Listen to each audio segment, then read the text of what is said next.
ورحمة الله وبركاته، ازيكم عاملين ايه؟ انا امبارح ما قريتش. فالعادي بتاعي اني ان انا لما بيعدي عليا يوم ما بقراش، وانا المفروض هقرا 10 صفح. اليوم التاني بقرا 20 صفحة، اللي هو لامبارح وكمان اليوم. تمام، اللي هو عشان اعوض يعني اليوم اللي انا ما قريتهوش. فأنا آخر مرة كنت قريت معاكم في كتاب لا تكن لطيفا أكتر من اللازم لغاية صفحة 51. فهقرا النهاردة، بدل ما أقرا 10 صفح فيها هقرا 20 صفحة. بالنسبة للناس المبتدئين آه، في القراءة، يعني لو هم مش بيحبوا القراءة أوي،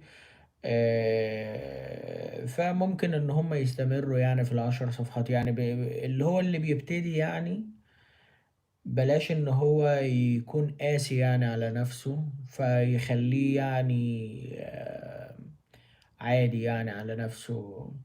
اللي هو حتى لو انت بتقرأ بمعدل صفحتين وابتديت تمل، خليهم صفحة واحدة، مش عارف ايه.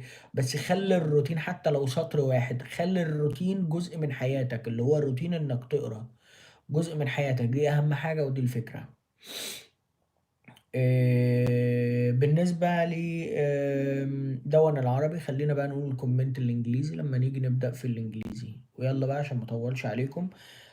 مبدئيا اللي حابب برضك يكون في اللايف أهلا وسهلا، مش حابب يعني خلاص أنا قلت الفكرة و يلا مش لازم بقى أقولها لكم كل شوية.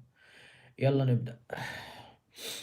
ومن حسن الحظ فإن من يعنون لك الكثير كمدرسيك ورؤسائك وزوجتك وغيرهم عادة ما يتوقعون منك الأداء بمستويات تناسب طبيعة علاقاتك معهم، وهم لا ينظرون منك أن لا ينتظرون منك أن تكون فوق البشر، وهم يحبون أن تفعل ما بوسعك وأن تعمل بكل إمكاناتك وأن تحقق الآمال الواقعية. وإذا حدث مع ذلك أنك بذلت ما في وسعك وهم لا يدركون ذلك وينتقدونك بقسوة، فلا تدعهم يفعلون هذا دون أن تنبههم، ولسوف تكون لديك متاعب كافية في محاولاتك التحرر من أثر النزعة على النزعة إلى الكمال، وقيام الآخرين بدفعك للرجوع إليها. ويمكنك أن توضح حاجتك لمن لا يتوقعون منك أن تكون كاملا. ومعظم الناس سيستمعون لصوت العقل عندما تكون صريحا معهم، وإذا كانوا مهمين لك واستمروا في فرض نظرتهم غير الواقعية، فيمكنك أن تطلب منهم أن يشتركوا معك في اختيار طرف ثالث ليتوسط في نزاعك معهم. جرب الطرق الثلاث التالية للاتصال بالآخرين. واحد، افعل ما يناسب كل علاقة من علاقاتك. عامل زوجك أو وأولادك ورئيسك في العمل وشركائك ومعارفك بطريقة ملائمة. إذا أعطاك رئيسك في العمل مهمة معقولة ومناسبة فلتقم بها، وعندما تحقق التوقعات المناسبة لعلاقاتك فأنت تتصرف بطريقة مثالية. اتنين، عندما تفشل قم بالاعتذار، وإذا كنت مهيئا اعرض ما يسترضيهم. إذا نسيت ذات مرة وتركت أصدقائك في مكان لا يعرفونه فيمكنك أن تعتذر لهم. توجه لهم مباشرة وأخبرهم أنك مسؤول عن ذلك وأنت آسف عما فعلت. إذا فعلت شيئا أدى إلى خسارة الآخرين لنقودهم اعتذر وعوضهم عن خساراتهم. وعندما يقبل هؤلاء الأشخاص اعتذارك وتعويضك لهم فإنك تكون قد أزلت الحواجز بينك وبينهم، واستعدت علاقاتك معهم تماما أي بصورة كاملة. وإذا قصرت عن الاعتذار في الوقت المناسب وأدركت ذلك متأخرا فتستطيع عندئذ أن تعتذر عما فعلت وعن تأخرك في الإقرار به. ثلاثة، إذا رفض الآخرون اعتذاراتك أخبرهم أنك تريد إصلاح ذات بينك وأن تشعر بأنك لا حيلة لك في مواجهة رفضهم لاعتذارك. اجعلهم يشعرون باهتمامك. أخبرهم أنك تقدرهم ولا تعرف شيئا تفعله غير ما فعلت. وقد لا تعود العلاقة معهم قد لا تعود العلاقة معهم كما كانت، ولكنك تكون قد فعلت كل ما بوسعك فعله. لقد جعلت نفسك معرضا للنقد تماما، وقبلت حقيقة أنك تعيش في عالم غير كامل أو مثالي، وهذه طريقة مثالية في التعامل. هل أعادك هذا العرض إلى نزعة الكمال والمثالية المجهدة التي كنت تتعامل بها؟ لا، العكس هو صحيح.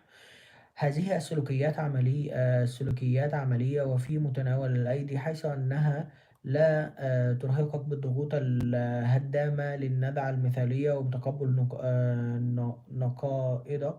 إنها تعارض أي توجه من جانبك لمحاولة التصرف على نحو كامل أو مثالي دائما. شيء جميل. لقد اتخذت طريقة جديدة للحياة. أنت الآن تعلم أنت لن تستطيع إرضاء الآخرين على الدوام، وربما تكون قد قررت ألا تحاول أن تفعل ذلك فيما بعد. وإذا تقبلت أيضا قبول الآخرين لك، فإنك تتعامل حينئذ بطريقة واقعية مع نقائصك. ومن الآن نقائضك أو نقائصك الكتاب PDF وفي حروف معلهاش نقط. ومن الآن فصاعدا ستفعل الآتي: ستفكر مليا في الالتزامات قبل أن تتخذها. تتحدث بصراحة إلى نفسك إذا حاولت أن تكون مثاليا وكاملا. سترفض الصراحة مع نفسك أو أن تأخذها بجدية زيادة عن اللازم.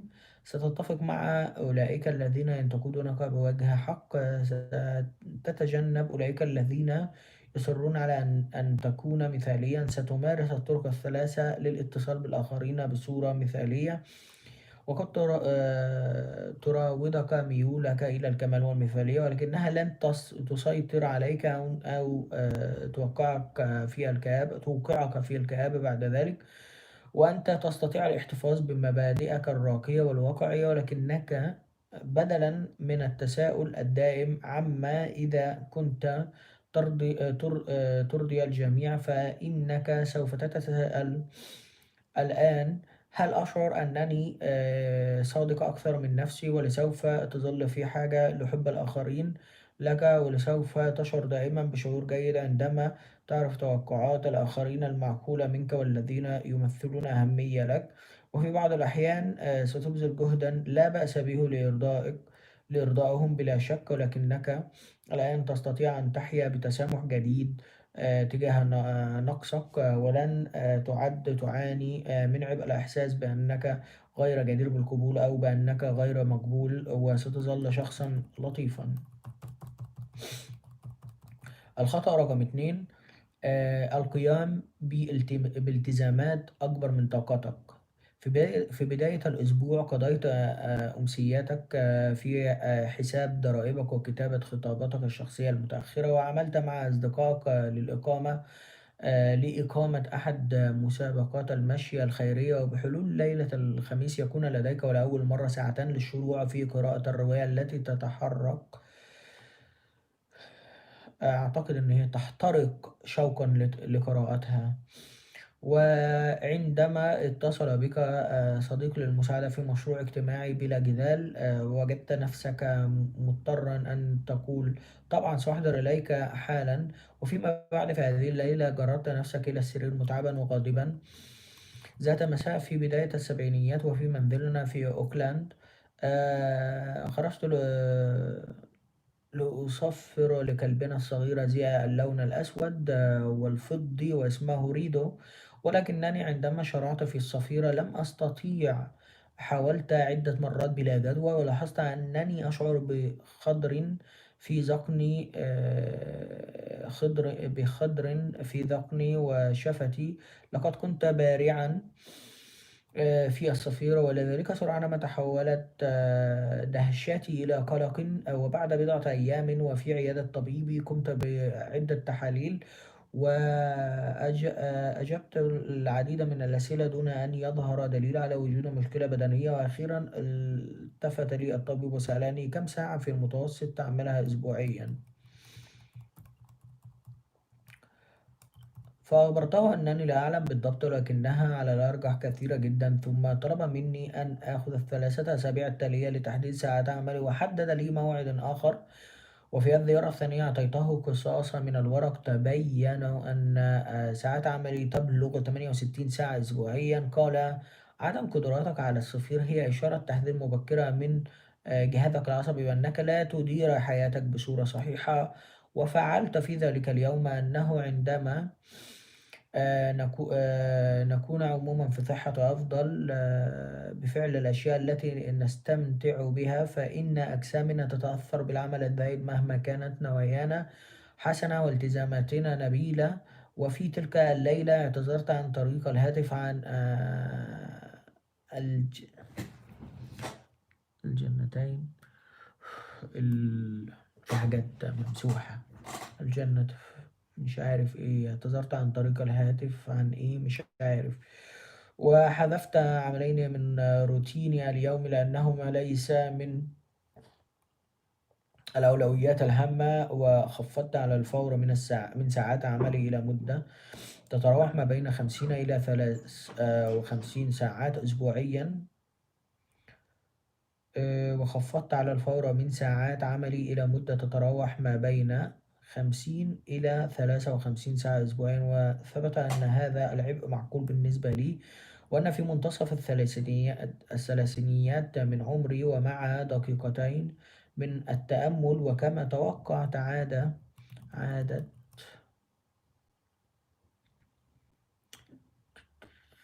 عادت إلي القدرة على الصفير سريعا. وسواء كنا مدركين لهذا أم لا، فعندما نأخذ على عاتقنا من الالتزامات ما لا نطيق لفترة ممتدة من الوقت، فإننا ندمر أنفسنا. فعاجلا أم آجلا يجعلنا التوتر مشتتين وكثيري النسيان وعرضة لاضطرابات النوم، ونصبح كلاعبي السيرك الذين يقفزون بالكثير جدا من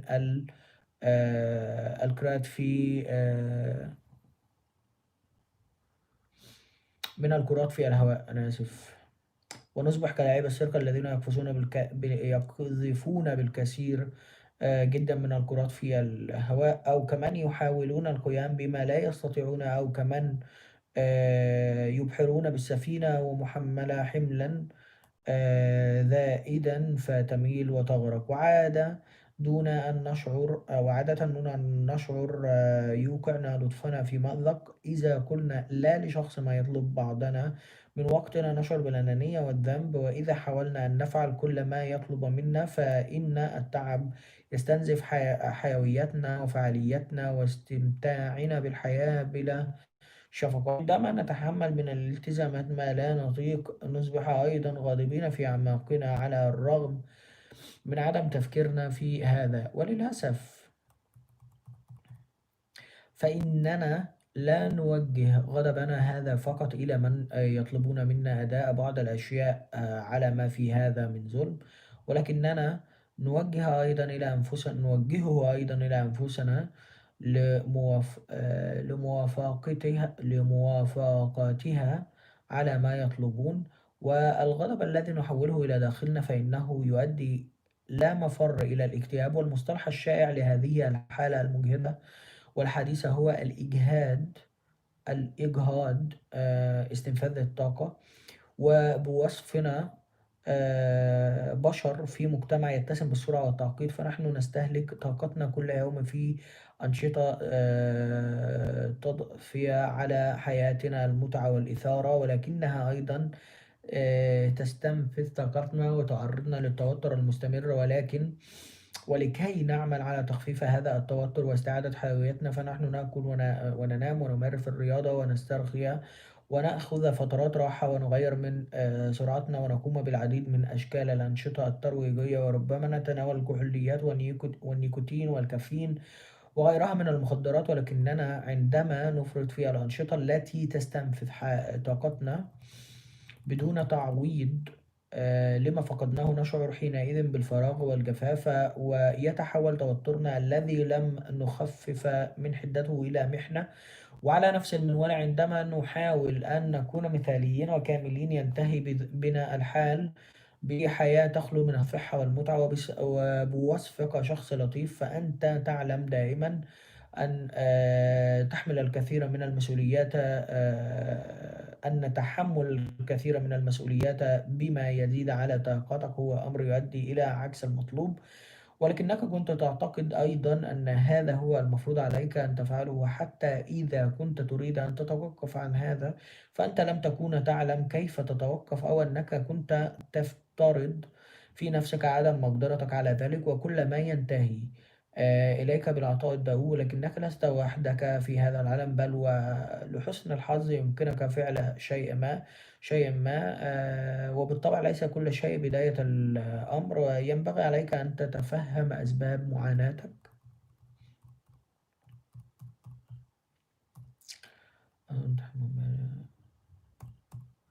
قد نرى أنه ينبغي القيام بمزيد من المجهود في بعض الأيام لمجرد أن نحيا في عالمنا الذي يتسم بالسرعة، ولكن عندما يسألنا أحد عن سبب إجهاضنا لأنفسنا بما لا نطيق، فإننا نقول بوصفنا إناس لطفاء بأن هذا لمجرد البقاء، ونحيا لأجل شيء أكبر من أنفسنا.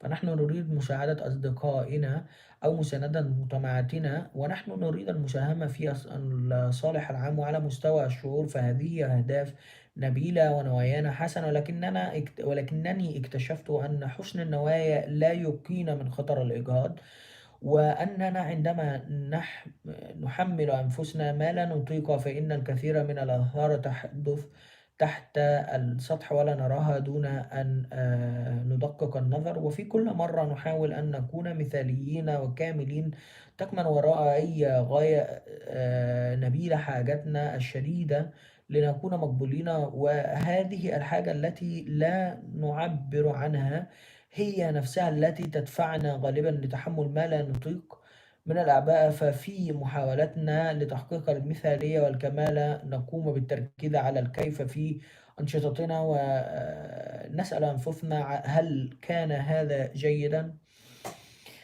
أو بارعا بما فيه الكفاية، وهل تركت انطباعا لديهم بحسن أدائي لهذا. وفي محاولتنا للقيام بما لا نطيق من الجهد يكون تركيزنا على الكمية فيما نعمل، ونتساءل حينئذ هل أديت المطلوب بما فيه الكفاية؟ ربما لو فعلت شيئا آخر بالإضافة لذلك سيدفعهم هذا لمحبته بالطبع، فإن هذا الجهد المتواصل اللانهائي لا مبرر له، لأننا بالفعل مقبولين بواسطة الحب الذي يحدد معنى الإنسانية ومهمتنا هي تقبل قبول الآخرين لنا والحياة في نظر الحرية التي يمنحنا إياها الحب. ولذلك إذا كنت قد فعلت ذلك فإنك تكون قد أخذت خطوة كبيرة للتخفيف من الضغوط الاجتماعية التي تدفعك لتكون كاملا وتتحمل من الأعباء فوق حدود طاقتك. السبب الذي يجعلنا نتحمل من العبء ما لا نطيق. قضيت السنوات الأولى من حياتي المهنية محاولا تحسين صورتي كشخص لطيف وكفء. لقد كنت أريد بصدق أن أعمل بصورة جيدة، وكنت عادة أؤدي عملي بفاعلية، ولكن دون إدراك مني كانت رغبتي في التأثير على الآخرين غالبا ما تتعارض مع قيامي بمصالحهم. وعندما كنت أقوم بالتدريس كنت غالبا ما أهتم بالمجاملات التي يغدقها علي أفراد فصولي أكثر من اهتمامي بما يثري العملية التعليمية نفسها. ولكي أحافظ على النقد الإيجابي في صالحي كنت أتجاوز حدود المعقولة فيما يختص بي، وكنت أضيع كل من الوقت والطاقة وأرهق نفسي، وغالبا ما كنت أقوم بمهام وظيفتي بأقل مما كنت قادرا على القيام به. وفي اليوم الذي أراجع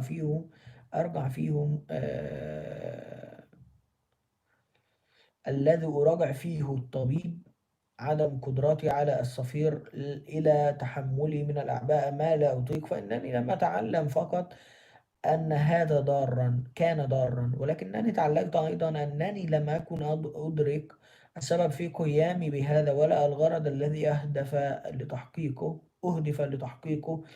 من وراء هذا، ودفعني هذا الاكتشاف إلى التحقيق بصورة أكبر من السبب الذي يجعلني مع باقي الناس اللطفاء مصرين على ارتكاب هذا الخطأ. وفي الأساس وجدت أن على هذا الخطأ وفي الأساس وجدت أن كلا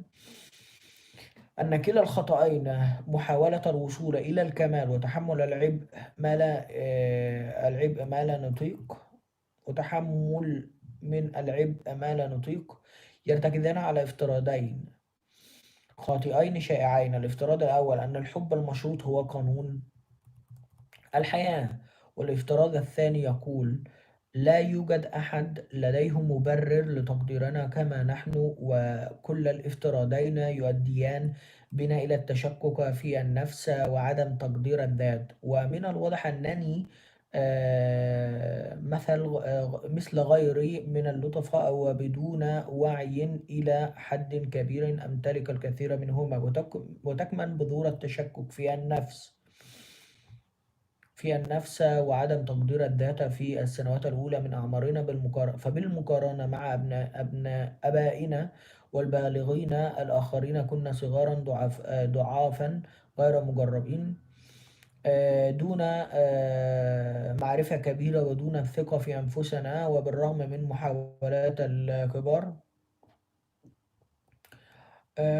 حولنا تشعرنا بالخصوصية أحيانا، فقد كانوا في الأغلب يعطوننا الدلائل على آرائنا ومشاعرنا واحتياجاتنا غير ذات أهمية، وربما كانوا يوضحون لنا أننا لا يجب أن نتكلم إلا إذا طلب منا ذلك، وأنهم ينتظرون منا أن نأخذ ما يعطوننا إياه ونعمل ما يأمروننا به. وفي بعض الأحيان ربما أشعرونا أننا على الطريق الصحيح، وبسبب براءتنا كأطفال اخترنا الاتفاق مع تقييمهم لمكانتنا وأهميتها في المجتمع. تلك الأشياء التي كنا نفعلها سرا ونخجل منها، والتي حرصنا على ألا يعرفها أحد غيرنا، وكانت تبدو في أعيننا ضخمة بشكل مبالغ فيه، ومظهرنا وضعف أجسامنا أيضا جعل من الصعب علينا أن آه،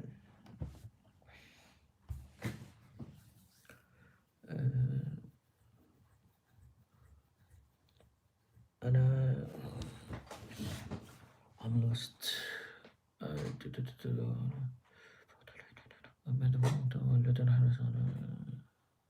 ومظهرنا وضعف أجسامنا أيضا جعل من الصعب علينا أن نقدر أنفسنا بشكل معقول. فمعظمنا كان يشعر في بعض الأحيان على الأقل بأنه نحيف بشكل مخيف، أو بأنه قصير وسمين، أو بأنه غير لبق أو أخرق، أو حتى بأنه دميم الشكل. وبالتالي كان تقديرنا لأنفسنا منخفضا، وبسبب عدم إحساسنا بالأمان، وعلى الأخص عند دخولنا في اضطراب فترة المراهقة، فقد ازداد إحساسنا بعدم التقدير لأنفسنا بالتركيز على نواحي كسورنا وسماتنا عبر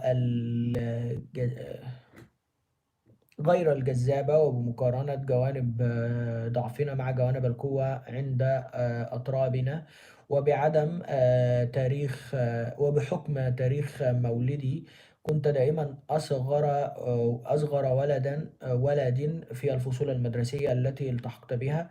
ومن وقت مبكر كانت المواد الدراسية المفضلة لدي هي الفسحة والغداء والألعاب، مما لم يترك انطباعا جيدا لدي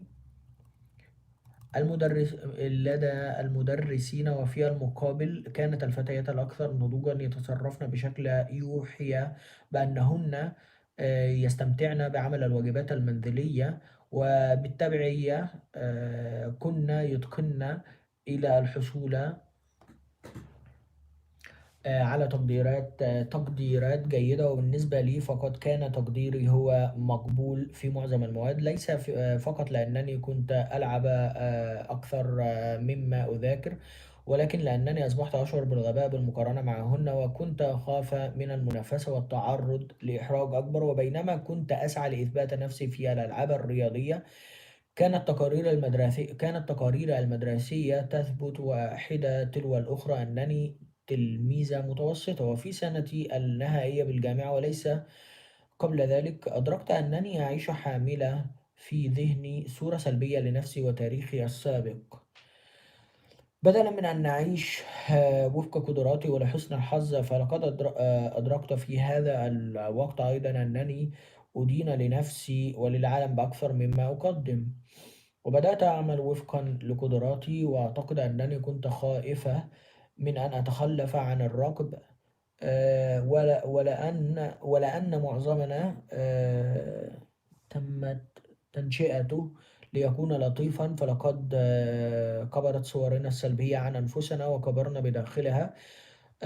فسمحنا لها بتحديد أفكارنا عن ذواتنا وتركناها تتحول إلى نبوءات محققة تملي علينا كيفية إدارة لحياتنا. الكتاب مترجم. وعندما ندرك قوة هذا الحكم الذاتي، نستطيع أن نفهم سبب تحملنا من الأعباء ما لا نطيق. الكتاب مترجم ومعداش تقريبا على حد رجعه لغويا، مع إن المكتبة كبيرة اللي مترجماه. إذا شعرنا بدونيتنا وعدم أهميتنا وقلة قيمتنا، فنقتل أنفسنا جهدا لمحاولة إثبات العكس. ونحن لا نوافق فقط على كل مطلب من أولئك الذين نتوق للحصول على استحسانهم، ولكننا وبالرغم من انشغالنا الفعلي قد نتطوع بالقيام بأشياء لهم قبل أن يطلبوها منا. تغيير تقديرك المنخفض لذاتك. إذا تقبلت قبول الآخرين لك، فإنك تفعل ذلك على أساس نظرة واقعية تؤكد على قيمتك، وهذا مفهوم. فإذا لم يكن لي أي قيمة، فإن الحب آه،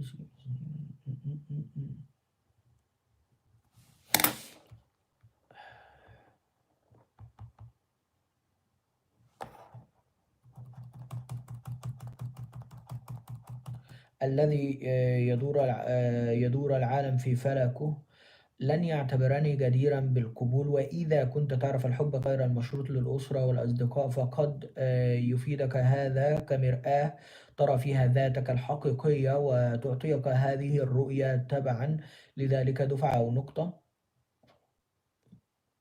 انطلاق لتحويل إحساسك الضعيف بقيمتك الشخصية. والمشكلة هي أنك قد تستمر بحكم العادة كما فعلت أنا في تبني نفس الصورة الذاتية التي رسمتها في الطفولة لنفسك. وكما رأينا فيما قبل، تبقي فترة الطفولة التي عشناها في داخلنا وتظل جزءا من شخصيتنا الحالية. ويخبرنا علماء النفس أننا يجب أن نفهم ونتقبل ونندمج مع الطفل الذي بداخلنا لكي نتحرر من الحاجة الطفولية غير المشبعة لدينا لنكون راشدين أصحاء. وتعد خطوة أولى في بناء صورة إيجابية عن أنفسنا. ونلاحظ أننا بالرغم من فهمنا للأسباب التي جعلتنا نقلل من شأن أنفسنا عندما كنا أطفالا، فليس من المناسب أو الضروري أن نفعل ذلك بعدما أصبحنا كبارا. ومن الناحية التاريخية، استخدم البالغون 3 أحجار أساسية لبناء صور إيجابية لأنفسهم. رقم 1: النجاح القائم على معايير المجتمع. وهذا الرأي يؤكد أنك إذا حصلت على تقديرات دراسية عالية، أو كان شكلك وسيما ولافتا للأنظار، أو كنت نجما في فريق رياضي، أو فزت بجوائز، أو أصبحت غنيا وذا نفوذ، فإنك في هذه الحالات تكون ذا قيمة. والقيمة المؤسسة هي النجاح هي أحد أقوى الدوافع في مجتمعنا. ولكن النجاح طبقا لهذه التعريفات يسبب مشكلات عديدة، مثل القبول المشروط الذي يرتبط به، فهو ليس في متناول الأشخاص الضعاف والفقراء وغير الموهوبين، وأنت قد تكتسبها أو تفقده في أي وقت. على فكرة النقطة دي في مصر اللي هي النجاح القائم على معايير المجتمع. ويستمر معك فقط في حالة إرضائك لمعايير الآخرين، وهو يجعلك تثبت نفسك دائما لنفسك وللآخرين، وهو يدفعك للمنافسة المستمرة مع الآخرين لتؤدي دائما بطريقة أفضل، وفيها الغالب لتتحمل من الأعباء ما لا تطيق. خدمة للصالح العام. رقم 2، خدمة للصالح العام. وهنا نجد فكرة أنك تكون ذا قيمة عندما تساهم في إشباع حاجات العالم للمأوى والملبس والسلام والحكمة والعدالة والعرفة ولا معرفة والخدمات الصحية والجمال والاتصالات والأمل والإصلاح البيني والتجارة والنقل والحرية والحب، وكل شيء يدعم وحدة وسلامة المجتمع البشري، ويجعل الحياة جديرة بأن نعيش فيها. وكمبدأ أخلاقي، فإن هذا يعطينا السلطة لتحقيق أغراضنا بوصفنا كائنات اجتماعية نعتمد على بعضنا البعض، وهو أيضا في متناول الجميع فبطريقة عادلة ومن منطلق ما يسري داخلنا.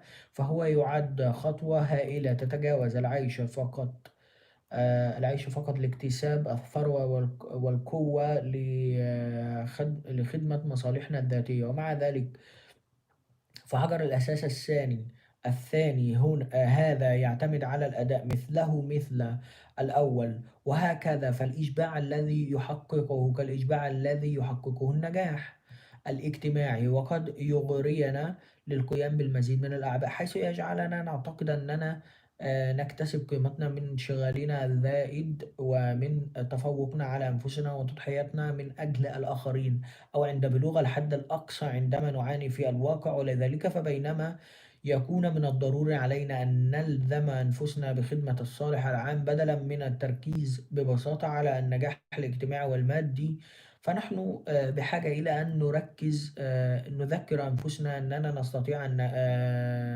نجهد أنفسنا بالعمل في القضايا النبيلة والأنانية على حد سواء. رقم 3، تقدير قيمتك كإنسان. تؤكد هذه الفكرة على أهميتك كما أنت ودون مؤهلات أخرى. جميلة أوي دي. بوصفك أحد أفراد الجنس الإنساني مهما قال أي أحد، وهي ترى فيك مركزا حيويا لإمكانية الإبداع، حيث أنك قادر على استيعاب المعرفة وتنمية المهارات وعلى إحداث التغييرات نحو الأفضل، وأنت لديك المقدرة على جعل الحياة أكثر ثراء للآخرين ولنفسك ولنفسك بإظهار أفضل ما لدى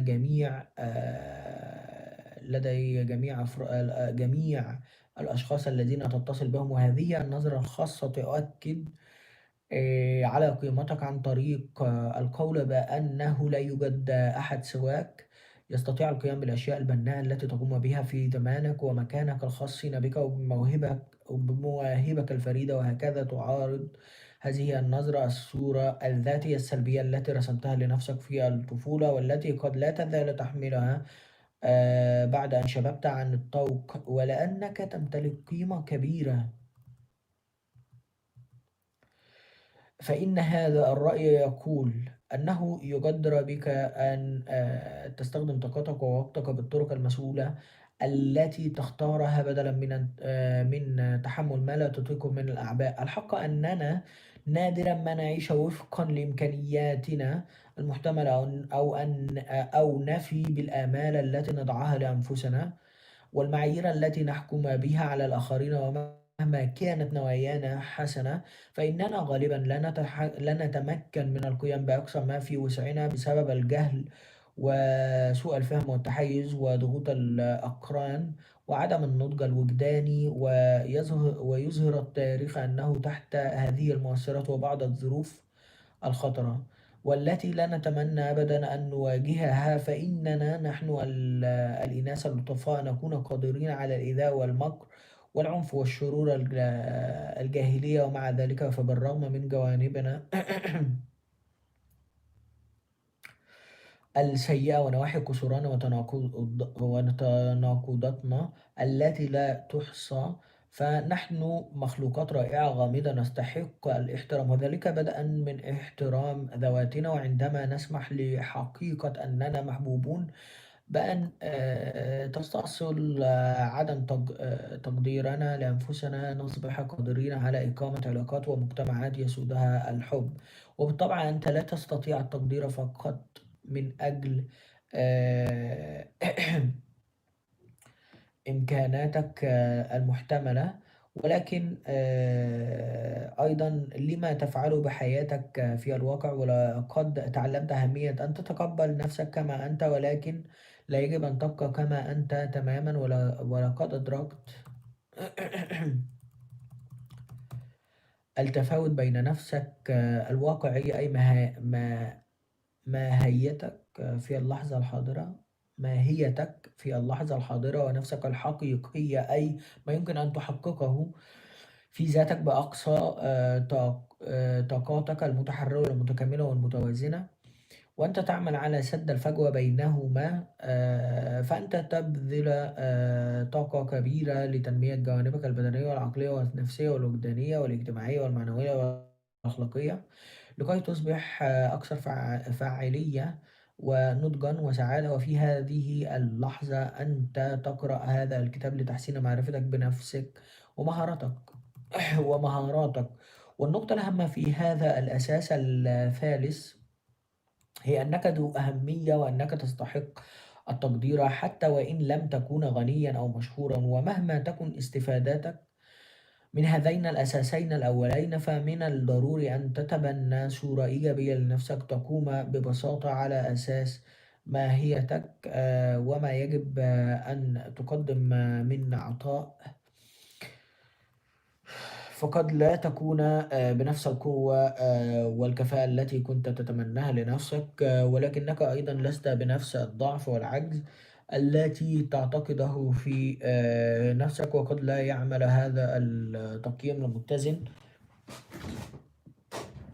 في الحال على إزالة صورتك السيئة عن نفسك، والتي جعلتها تحد من تقديرك لذاتك، ولكنه سيمكنك من إدراك مدى التحريف في هذه الصورة والبدء في استبدالها بصورة أخرى، وسوف يعطيك الأساس لبناء كل من الشخصية والثقة اللتين تحتاجهما لتقدير ذاتك ولحل المشكلات بطرق إبداعية. ويمكنك أيضًا البدء في تكوين علاقات أكثر صحية، لأنك لا تستطيع تقدير الآخرين فقط، ولكن تقدير نفسك أيضًا. ولأنك لن تحتاج لأن تضع نفسك في موضع الخاضع لهم. والفكرة أنك عندما ترى نفسك بهذه الطريقة فقد تتحرر من الإحساس بالنقص، وتمتنع عن تحمل ما لا تطيقه من الأعباء. وفي الواقع فإنك لن تضطر للموافقة الآلية لكي تحقق التميز،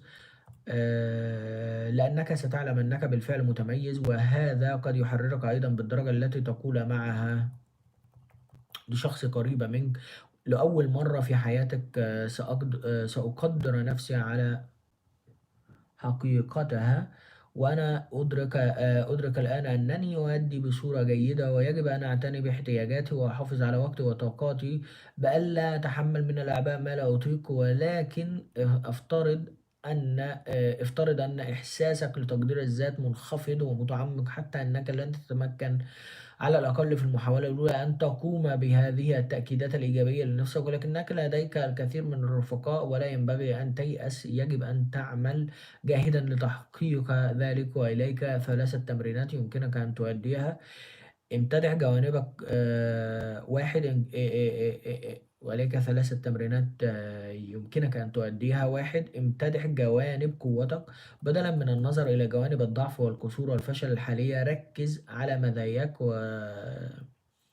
ضعها في قائمة بديهاتك وقدراتك التنظيمية وحبك للطبيعة ومواهبك المتنوعة واهتماماتك الاجتماعية وتفكيرك العلمي والأدبي وطريقتك في معاملة الأطفال وإنتاجيتك وقدرتك على التفكير وذاكرتك الجيدة ومراعاتك للآخرين وبالإضافة لأي شخص آخر. وإذا كانت كتابة مزاياك بصدق أمر مزعج بالنسبة لك، فحدد جوانب القوة التي يقول الآخرون أنهم يرونها فيك. اقرأ قائمتك مرارا وتكرارا في نفسك، راجعها يوميا ولمدة شهر، وعندما يتعذر معرفتك بما ذاك، فالواجب عليك عندئذ أن يكون لك الحق والسلطة أن تقول لا عند اللزوم. قل لا عن طريق رقم 2، قل لا عن طريق التخيل. فكر في الأشخاص المهمين الذين تقدرهم، ارسم صورة ذهنية لنفسك في مكانهم، وقل لا بأدب في مقابل طلب معين لشغل أوقاتهم. تخيل موقفا مشابها سرعان ما تجد نفسك فيه. استمع لنفسك وأنت تقول لا أدر، لا أدر، أدر المشهد مرات عديدة في مخيلتك. قل لا لا لا واستمتع بعظمة الشعور التي يجلبه قولك هذا. اترك انطباعا قويا في نفسك أيضا عن طريق تخيل امتناعك عن قول نعم، والتي قد تندم عليها فيما بعد. جرب هذه التخيلات لمدة أسبوع، أو تصور على سبيل التغيير عدة مواقف تتصل بخبراتك الشخصية، وتخيل نفسك وأنت تقول لا في كل موقف فيها، وعندئذ استمتع بالبهجة التي تجلبها لك زيادة تقديرك لذاتك. رقم 3، قل لا في مواقف الحياة الواقعية. عندما يطلب منك أحد أن تقوم بعمل يجعلك تشعر بأقل درجة من عدم الراحة، أو يجعلك تتردد أدنى تردد، فلتقل متأسف لأنني سأرفض ذلك. تعامل مع كل موقف اجتماعي بإدراك أنك غير مضطر لقول نعم أمام كل مطلب. قل لا لأنك بالفعل لديك من المشاغل ما يكفيك. قل لا لكي تؤسس نمطا لعاداتك أكثر صحية، حيث أن مرة واحدة من الرفض الصارم ستساعدك في أن تبدأ في كسر عاداتك القديمة في قول نعم. وأنت من قبل كنت تتحمل أكثر مما تطيق، وليس لديك الكثير لتستمتع به. نقطة جميلة جدا جدا جدا للأسف، يعني كانت في حياتي وما زالت يعني، بس هي مش زي الأول. ولكي تقدر ذاتك تقديرا كبيرا، فأنت غير مضطر للحط من شأن الآخرين، أو لوضع نفسك دائما في مكان الصدارة، أو للرفض التلقائي عندما يطلب منك الناس شيئا. أنت ببساطة ينبغي أن تهتم بنفسك الاهتمام الملائم، بما يعني أنك ترفض القيام بشيء عندما يكون لديك بالفعل مشاغل أهم، وكل من علاقاتك الحميمة أو تلك التي تتصل بالعمل تتطلب منك الكثير. فبينما موارد وقتك وطاقاتك محدودة، ولذلك فعندما تفكر في نفسك بتقدير، فمن الضروري أن تذن التزاماتك العديدة وتناقش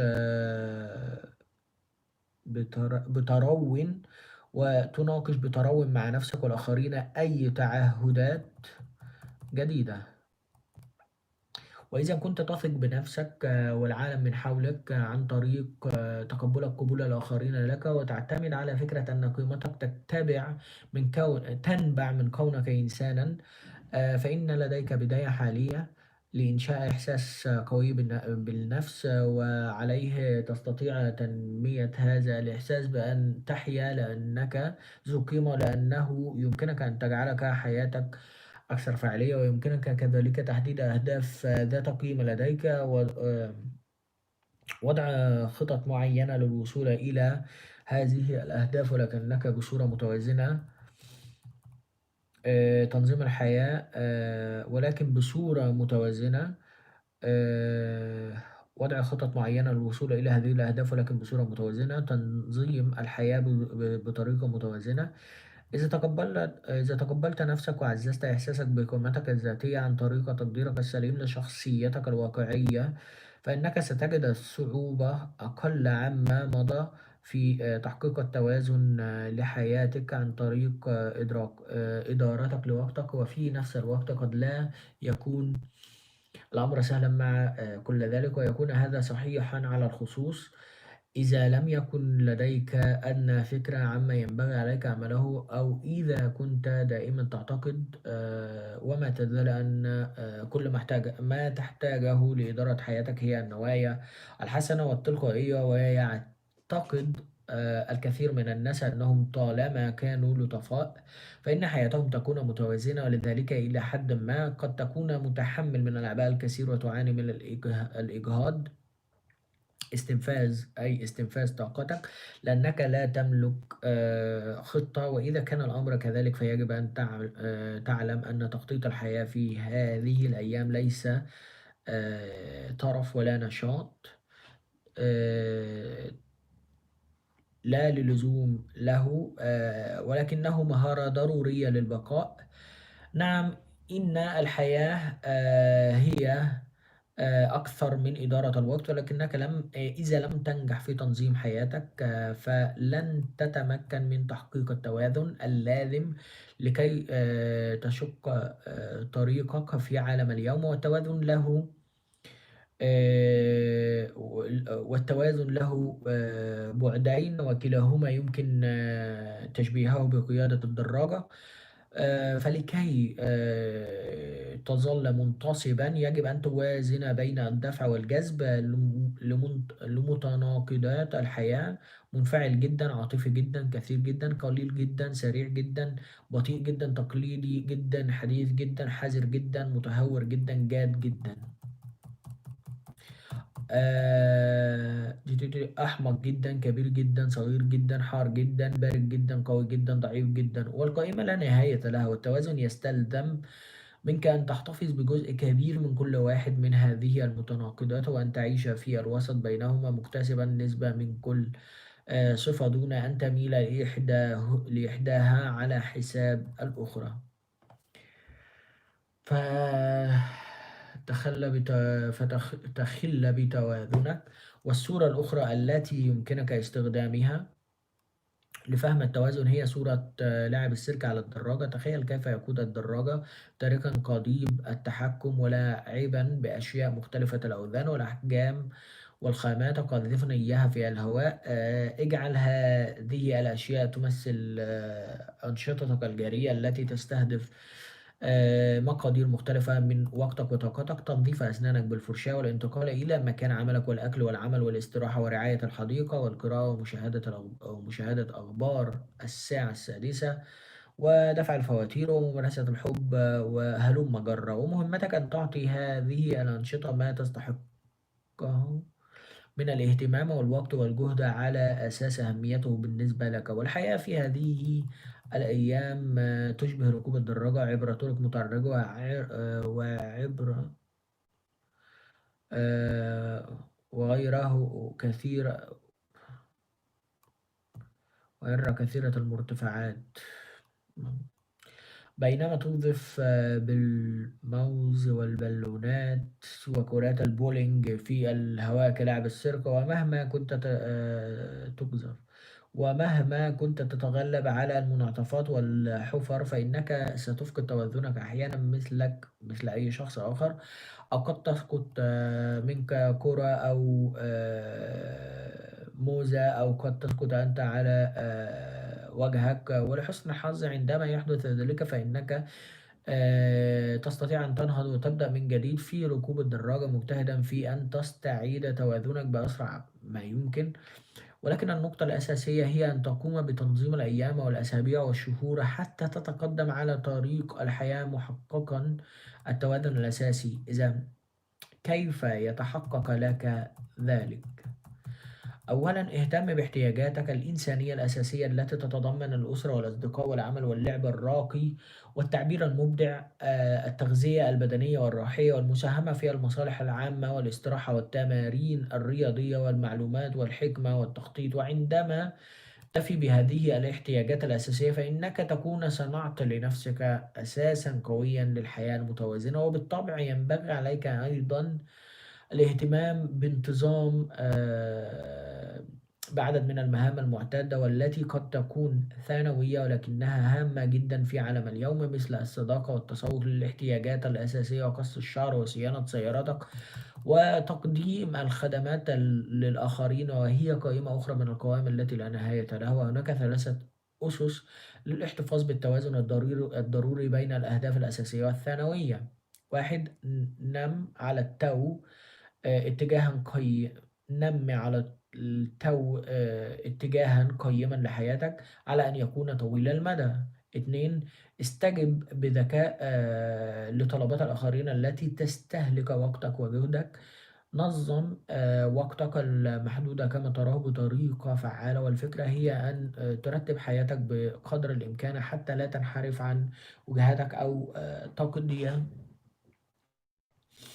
كل وقتك في مجرد وقاية نفسك مما يفعله الخوف بك. وإذا كانت هذه هي الطريقة التي تريد أن تحيا بها، فهناك 3 أشياء ينبغي عليك اتباعها اتجاها قيما وطويل المدى لحياتك. وهذا يعني أن تبدأ بتحديد هدفك الذي تود الوصول إليه. والخطوة الأولى هي أن تحدد أكبر ولع عندك وتتأكد من أنك تعطيه المكانة التي يستحقها في حياتك. وولعك هو حبك الأول، حيث أنه المنبع والقوة والهدف في حياتك، فهو يرفعك إلى العمل ويجعلك تستمر على الطريق لتحقق أولوياتك النهائية. وبعضنا يكون محظوظا لأن عمله يحقق له ولعه، وفي هذه الحالة يتفق ما نحب أن نفعله مع ما نفعله لنكسب معيشتنا، والبعض الآخر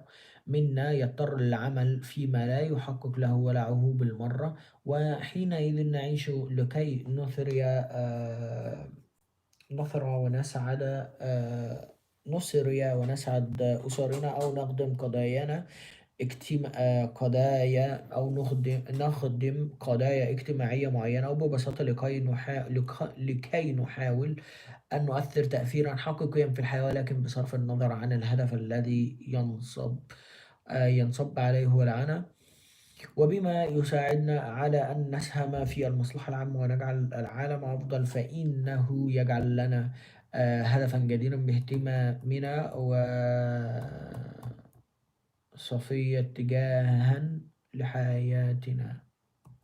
حدد أهدافا معينة مع ذلك لكي نظل على ولائنا لهذا الاتجاه. يجب أن نحدد أهدافا محددة تستمر مدى حياتنا. ولقد سمعت ذات مرة شخصا يقرر حقيقة هامة وبديهية: إذا كنت لا تعرف إلى أين تتجه، فقد ينتهي بك الأمر إلى حيث لا تحب أن تكون، وإلى حيث لا تستمتع بما وصلت إليه. وهذا يعني جميلة أوي الجملة دي تاني: إذا كنت لا تعرف إلى أين تتجه، فقد ينتهي بك الأمر إلى حيث لا تحب. يعني لو أنت مش عارف أنت رايح فين، هينتهي بيك الأمر بطريقة أو في مكان يعني مش هتحبها. يعني أن تكون وإلى حيث لا تستمتع بما وصلت إليه. جميلة. وهذا يعني أن عدم تحديد هدف لحياتك قد يجعلك تنحرف وتفشل في الوصول إلى أفضل حياة ممكن أن تصل لها. تحديد الهدف مهم جدا، وعدم وجود أهداف طويلة المدى. جميل برضك الهدف طويل المدى ده يجعلك تفتقد بؤرة الاهتمام أو الاتزان أو المعايير الأساسية لتقرير أفضل طريقة تحيا بها في حاضرك، وهذا يسلبك الثقة في غاياتك، وبهذا يجعلك مترددا في تحديد أولوياتك في الفترة التي تعيش فيها. وهذا التردد يجعلك عرضة لتحمل مقدار كبير من الأعباء لا تطيقه. شيء جميل جدا. وهناك حقيقة بديهية أساسا. أنا المفروض كده خلصت. هقرا لغاية أول فصلة أو أول نقطة، أنا آسف. أول نهاية الجملة يعني، أو وهناك حقيقة بديهية أساسية ننساها معشر اللطفاء، وهي أنه ينبغي ألا نندم أننا ميالون لأن ننسى ما فات، وهي تذكرنا بمسؤوليتنا وقدرتنا على فعل ما يلزم للوصول إلى السلامة النفسية، ومن المفروض علينا ألا نفوت فرصة الاستمتاع بها. آه،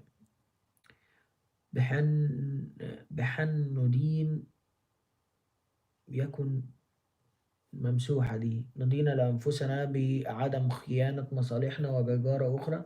إذا أردت أن تصبح كما تتعهد، فيجب أن تؤسس بداخلك مبادئ ثابتة، وهكذا فلسوف يفيد أن تتوقف أحيانا وتسأل نفسك: ما هي مبادئي الحقيقية، وكيف أقوم بالتعبير عن أفضلها، وماذا ينبغي وأريد أن أفعل بحياتي المتبقية، وبدلا من سؤال كم من الأعمال أستطيع أن أنجز، ينبغي علينا أن نتساءل: هل طموحاتي واعدة وصحية؟ إن الحياة قصيرة ومن السهل أن تفقدها، والإجابة على هذه التساؤلات يساعدك أيما مساعدة على أن تبدأ في التوافق مع حقيقة بشريتك الفانية، وعلى أن تحيا كما لم تفعل من قبل. كده أنا قريت لغاية صفحة 71 تقريبا في ساعة، 20 صفحة قريتهم في ساعة. آه، فا أوكي.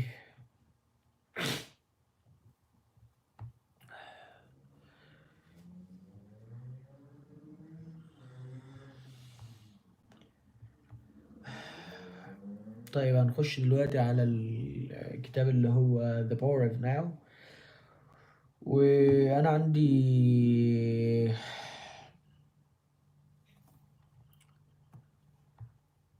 عندي زي سربرايز ليكم، مفاجأة. إني طبعا يعني أنا كنت بقرأ الكتاب وأنا ما كنتش أعرف كتير عن الكاتب. هو فقط يعني كان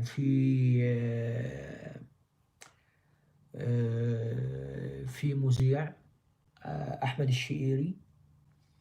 يعني أنا بحب البرامج اللي هو بيقدمها، وبحب طريقة نقاشه ليها. أنا معرفش طريقة تفكير أحمد الشقيري يعني بالظبط. هو أعتقد فلسطيني أو أردني سعودي، وهو من أسرة يعني ثرية. فأنا قريت الكتاب، فأنا عرفت إن المؤلف بتاع الكتاب ايسيست، اللي هو ملحد. لكن أنا مستمر برضو إن أنا عندي الفيدباك بتاع الكتاب اللي هو The Power of Now. طبعا هو ايسيست إن هو عايزنا إن إحنا فقط نركز في دلوقتي وما نفكرش حتى في المستقبل. وطبعا المؤمن او الشخص، يعني المؤمن سواء بقى مسيحي او مسلم او يهودي، فهو دايما بيحاول ان هو يعمل لان هو عارف ان في يعني there's other life، ففي جنة وكده يعني. فهو المؤمن بيعمل الدار الآخرة. تمام. فهي دي بس اللي انا كنت حابب اضيفها لكم. و دوكلي هو هنا الكتاب اهو، The Power of Now. آه الكلام اللي انا نويته المرة اللي فاتت اللي انا ما كنتش عارفه حفظته. ايه تاني؟ بس حفظته يعني، وهبتدي بقى ان انا اقرا من 56 ل76. The joy of being, to alert you that you have allowed yourself to be taken over by psychological time. You can use a simple criterion. Ask yourself is there joy, ease, and lightness in what I'm doing. If there isn't, then Time is covering up the present moment, and the life is perceived as a burden of struggle. If there is no joy, ease, or lightness in what you are doing, it doesn't necessarily mean that you need to change what you are doing. It may be sufficient to change the how. How is always more important than what. See if you can give much more attention to the doing than to the result that you want to achieve through it. Give your fullest attention. Give your fullest attention to whatever the moment presents.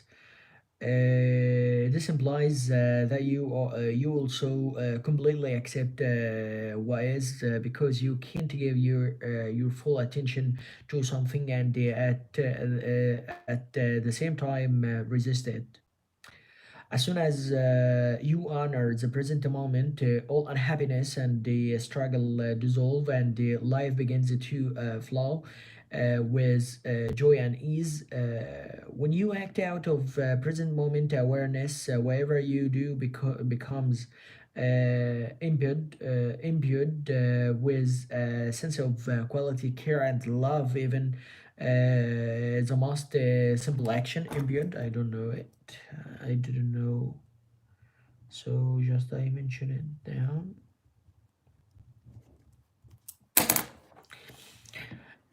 So last time, by the way, there was a word that I wasn't to pronounce it properly. I think it was the perpetuate, which means actually to have an internal life. Internal, no, eternal, not internal, eternal life. So don't be concerned with the fruit of your action. Just give attention to the action itself. The fruit will come of its own accord. Its own accord. This is a powerful spiritual practice in the Bhagavad Gita, one of the oldest and the most beautiful spiritual teaching in existence. Non-attachment to the fruit of your action is called karma yoga. It's described as a path of consecrated action.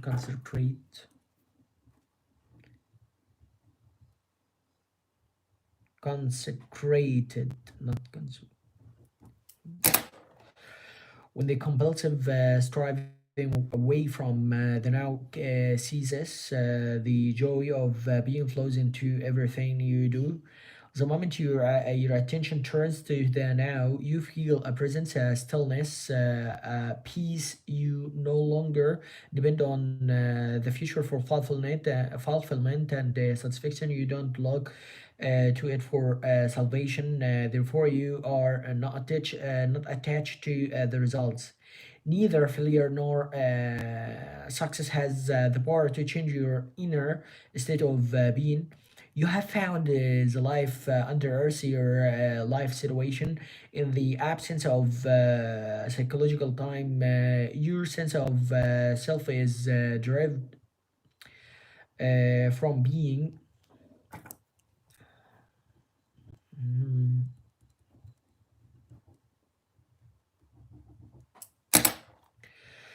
not from your personal past. Therefore, the psychological need to become anything other than who you are already is no longer there. In the world, on the level of your life situation, you may indeed become wealthy, knowledgeable, successful, free of this or that, but in the deeper dimension of being, you are complete and whole now.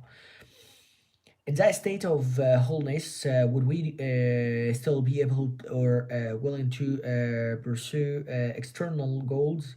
Of course, but you will not have illusory expectations that anything or anybody in the future will save you or make you happy.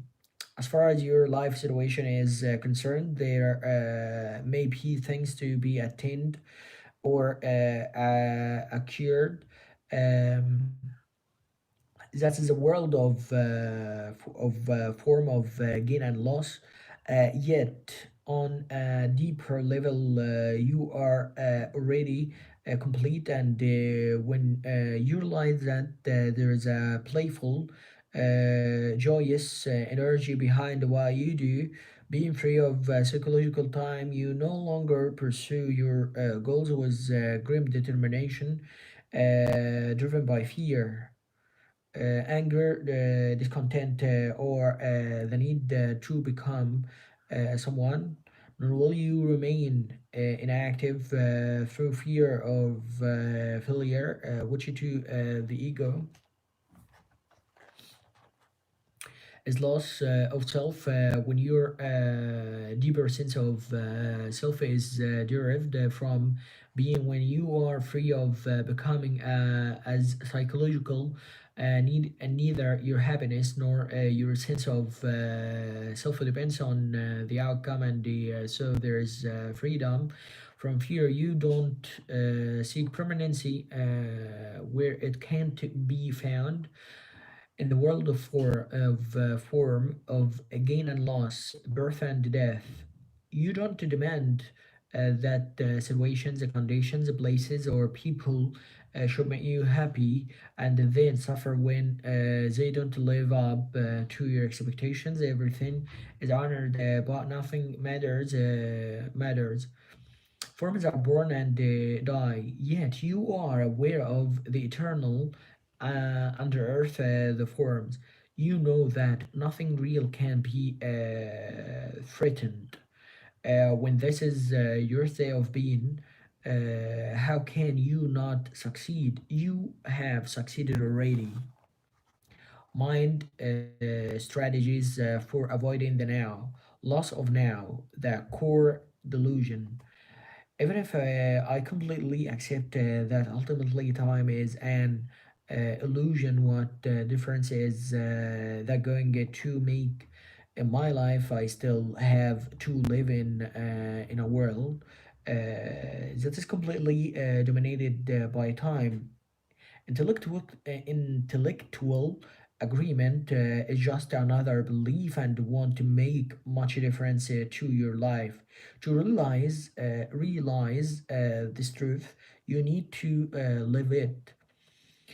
When every cell of your body is so presentized, it feels vibrant with life, and when you can feel that life every moment as the joy of being, then it can be said that you are free of time. But I still have to pay the bills tomorrow, and I am still going to grow old and to die just like everybody else. So how can I ever say that I'm free of time?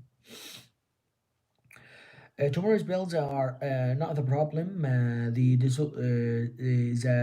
disillusion of the psychological body is not a problem. Loss of now is a problem, or rather, the core delusion that turns a mere situation, event, or emotion into into a personal problem and into suffering.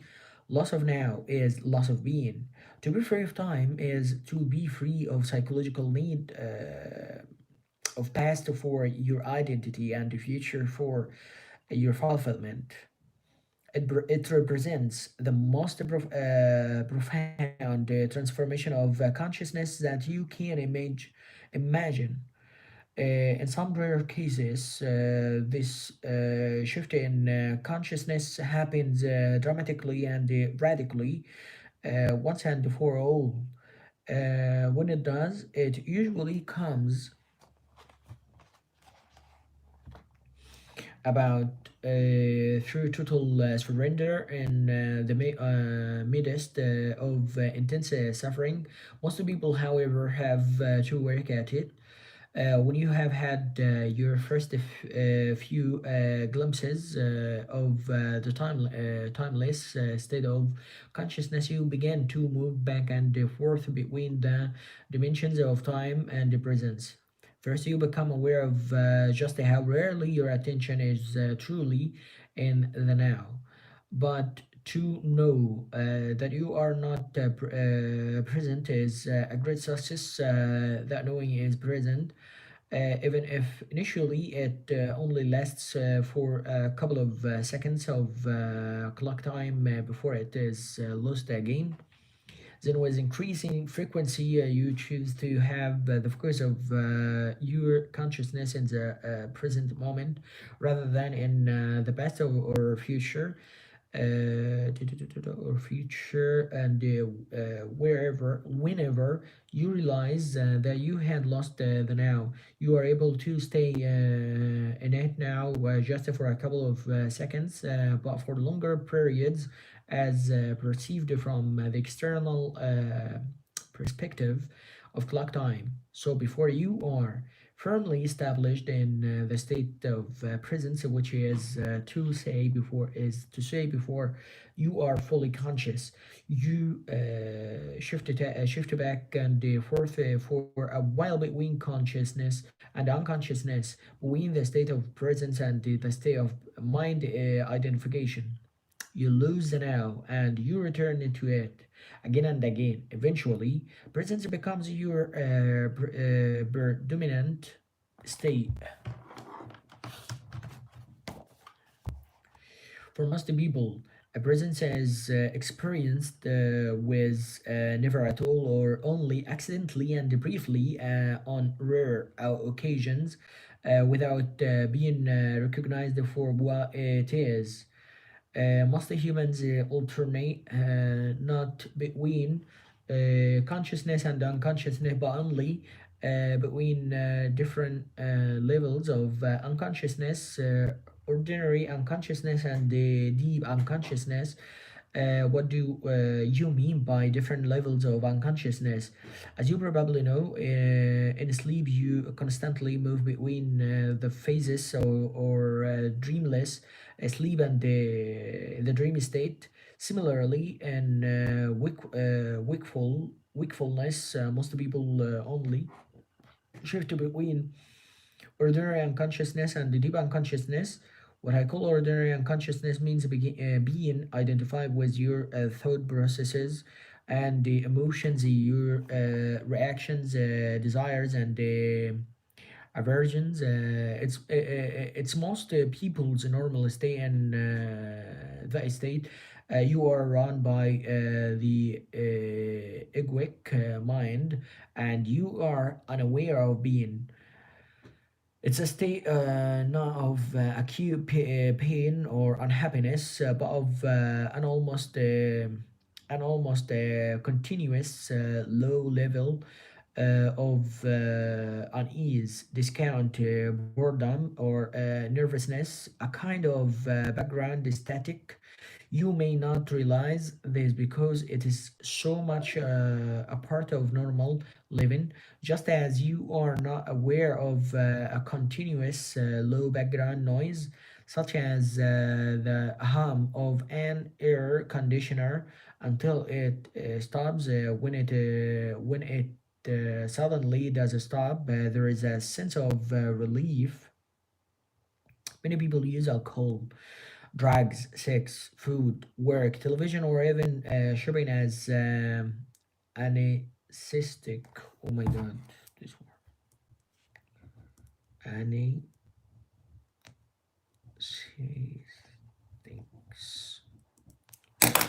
I'm not sure about this word, but it sounds. In an unconsciousness attempt to remove the basic unease.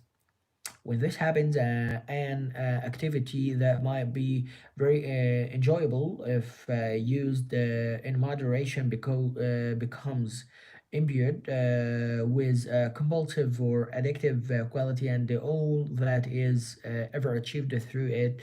It is extremely short lived symptom relief. The unease of ordinary unconsciousness turns into the pain of deep unconsciousness, a state of more acute and more obvious suffering or unhappiness when things go wrong, when the ego is threatened, or there is a major challenge, threat, or loss, real or imagined, in your life situation or a conflict in a relationship. It's an intensified version of ordinary unconsciousness, different from it, not in kind but in degree. In ordinary unconsciousness, habitual resistance to or denial of what is creates the unease and the discontent that most people accept as normal living. When this resistance becomes intensified through some challenge or threat to the ego, it brings up intense negativity such as anger, acute fear, aggression, depression, and so on. Deep unconsciousness often means that the pain body has been triggered, and that you have becomes identified with it. Say, physical violence will be impossible without deep unconsciousness. It can also occur easily whenever and wherever a crowd of people or even an entire nation generates a negative collective energy field. The best indicator of your level of consciousness is how you deal with life's challenges when they come.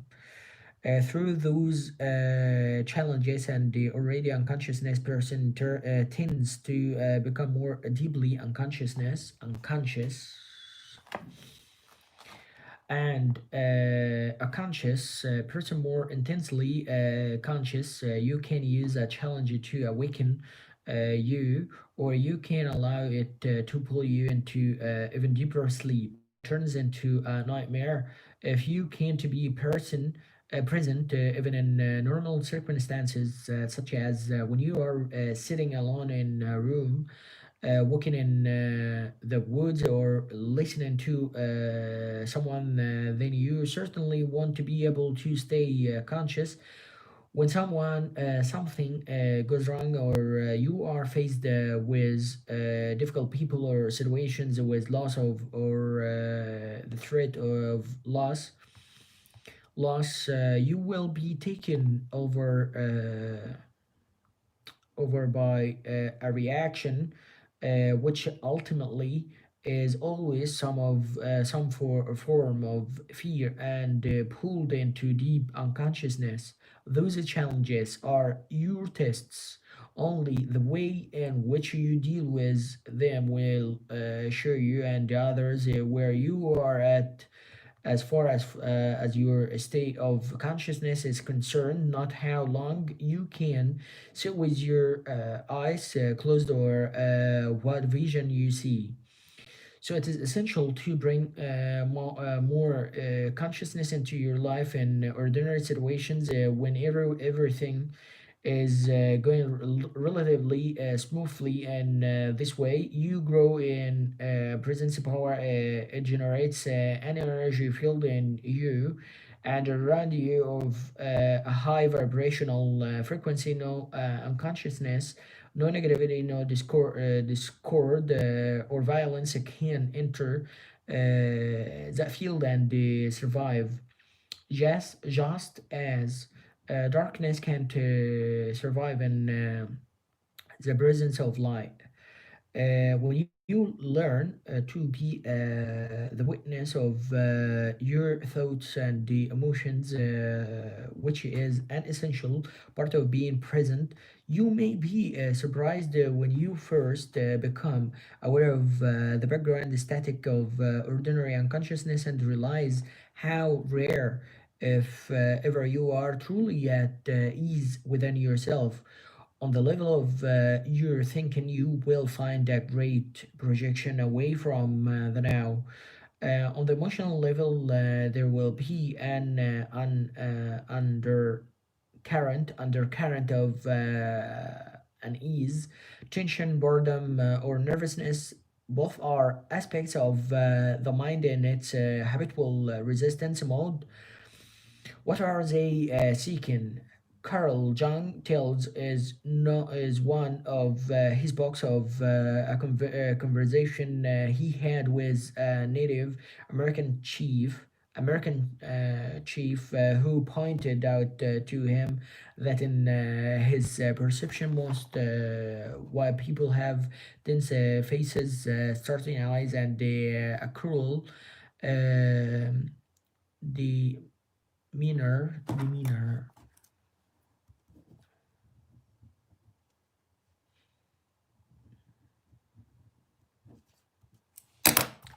He said they are always seeking something. They are always seeking something. What are they seeking?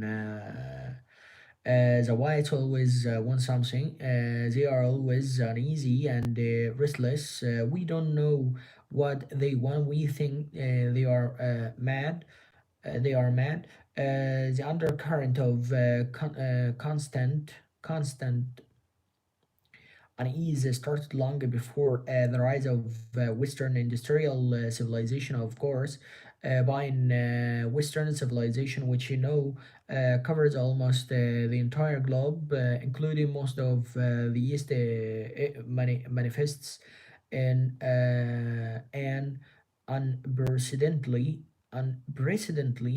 acute form. It was already there at the time of Jesus, and it was there 600 years before that at the time of Buddha.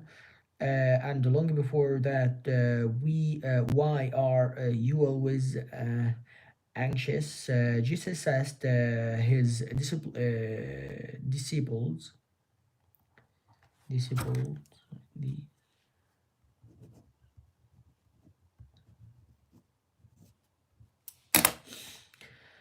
can anxious thought add a single day to your life, and the Buddha thought that the root of suffering is to be found in our constant wanting and craving. Resistance to the now as collective dysfunction is in intrinsically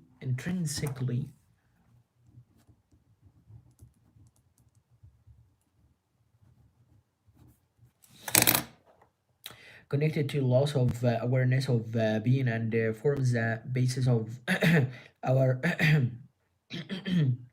dehumanized industrial civilization. Freud, by the way, also recognized the existence of this undercurrent of unease and wrote about it in his book Civilization and its discontents, but he didn't recognize the true root of the unease, and they failed to realize that freedom from it is possible. This collective dysfunction has created a very unhappy, and extraordinary violent civilization that has become a threat not only to itself but also to all life on the planet, dissolving ordinary consciousness. So, how can we be free of this affection? Make it conscious, observe the many ways in which unease, discontent, and tension arise within you through unnecessary judgment, resistance to what is, and the denial of the now. Anything unconsciousness dissolves when you shine the light of consciousness on it. Once you know how to dissolve ordinary unconsciousness, the light of your presence will shine brightly and it will be much easier to deal with deep unconsciousness whenever you feel its gravitational pull. However, However, ordinary consciousness, unconsciousness may not be easy to detect initially because it's so normal. May make it a habit to monitor your mental emotional state through observation. Am I at ease at this moment? Is a good question to ask yourself frequently, or you can ask what's going on inside me at this moment to be at least as interested in what goes on inside you as what happens outside. If you get the inside right, the outside will fall into the place. Remember, reality is reality. Primary reality is within secondary reality without but. Don't answer these questions immediately. Direct your attention in words. Have a look inside yourself. What kind of thoughts is your mind producing? What do you feel? Direct your attention into the body. Is there any tension? Once you detect that there is a low level of unease, the background is static. See in what way you are avoiding, resisting or denying life by denying the now. There are many ways in which people unconsciously resist the present moment. I will give you a few examples with practice. Your power of self-observation, of monitoring your inner state will become sharpened. Freedom from unhappiness. Do you resent doing what you are doing? It may be your job, or you may have agreed to do something and are doing it, but part of your resents and resists it. Are you carrying unspoken resentment toward a person close to you? Do you realize that the energy you thus emanate is so harmful in its effects that you are in fact contaminating yourself as well as those around you? Have a good look inside. Is there even the slightest trace of resentment, unwillingness? If there is, observe it on both the mental and the emotional levels. What thoughts is your mind creating around this situation? Then look at the emotion, which is the body's reaction to those thoughts. Feel the emotion. Does it feel pleasant or unpleasant? Is it an energy that you would actually choose to have inside you? Do you have a choice? Maybe you are being taken advantage of. Maybe the activity you are engaged in is tedious. Maybe someone close to you is dishonest, irritating, or unconsciousness, but all this is irrelevant. Whatever your thoughts and emotions about this situation are justified or not makes no difference. The fact is that you are resisting what is. You are making the present moment into an enemy. You are creating unhappiness, conflict between the inner and the outer. Your unhappiness is polluting not only your own inner being and those around you, but also the collective human psyche of which you are an inseparable part. The pollution of the planet is only an outward reflection of an inner psychic pollution. Millions of unconsciousness individuals are not taking responsibility for their inner space. Either stop doing what you are doing, speak to the person concerned, and express fully what you feel, or drop the negativity that your mind has created around the situation, and that serves no purpose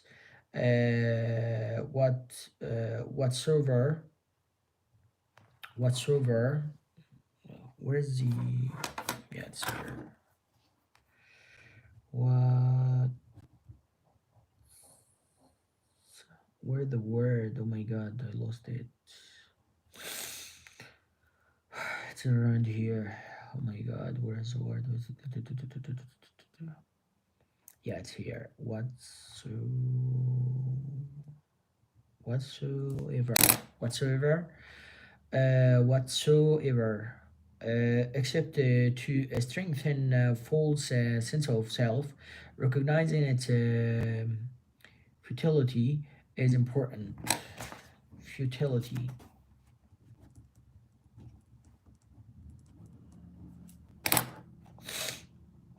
Negativity is never the optimum way of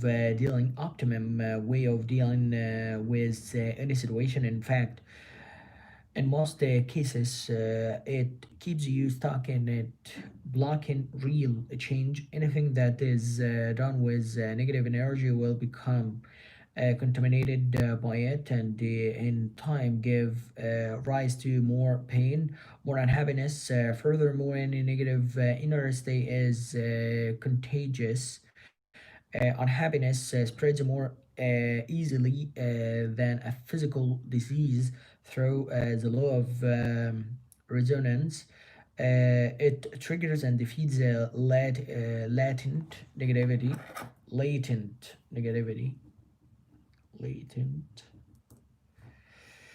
and resonance.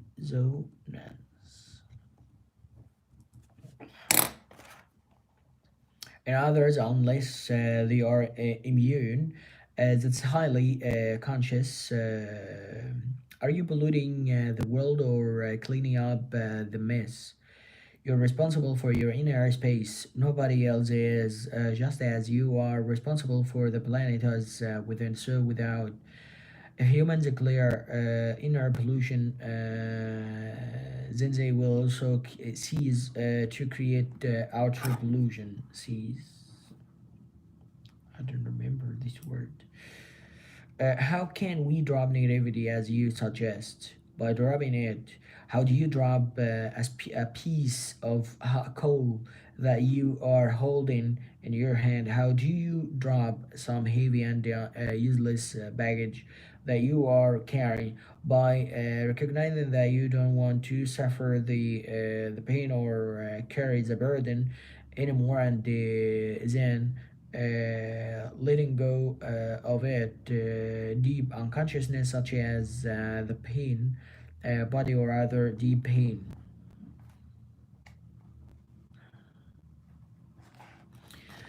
such as the loss of a loved one, usually needs to be transmuted through acceptance, combined with the light of your presence, your sustained attention. Many patterns in ordinary unconsciousness, or on the other hand, can simply be dropped once you know that you don't want them and don't need them anymore. Once you realize that you have a choice, that you are not just a bundle of conditioned reflexes. All this implies that you are able to access the power of now. Without it, you have no choice. If you call some emotions negative, aren't you creating a mental polar, polarity of good and bad, as you explained earlier? Polarity.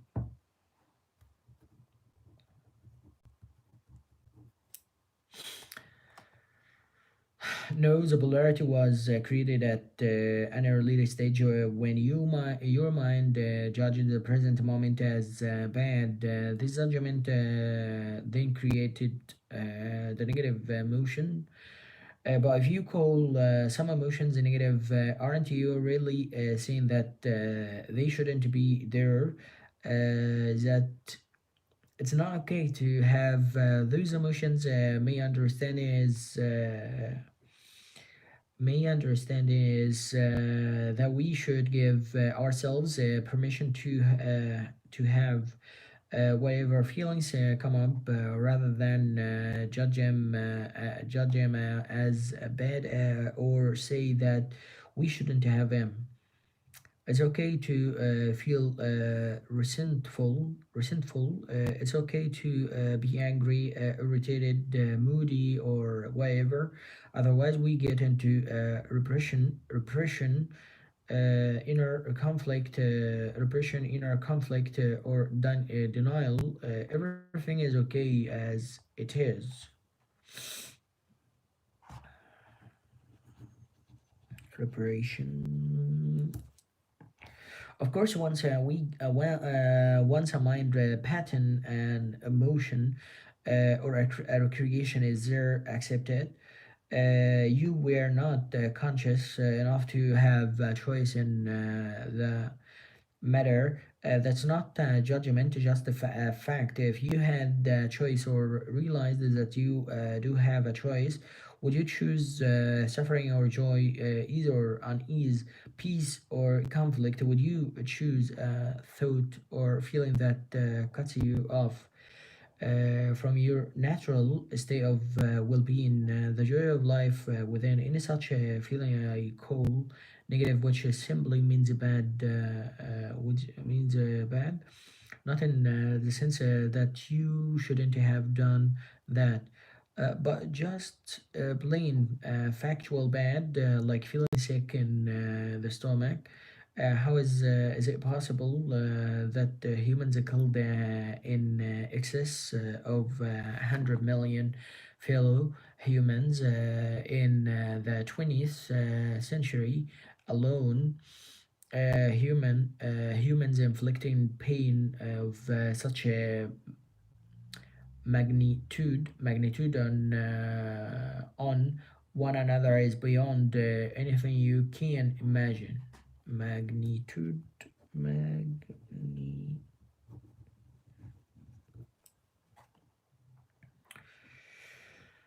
And that's not taking into account the mental, emotional, and the physical violence, the torture, pain, and cruelty they continue to inflict on each other as well as on other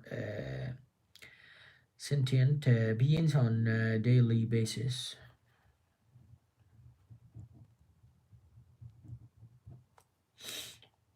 Do they act in this way because they are in touch with their natural state, the joy of life within?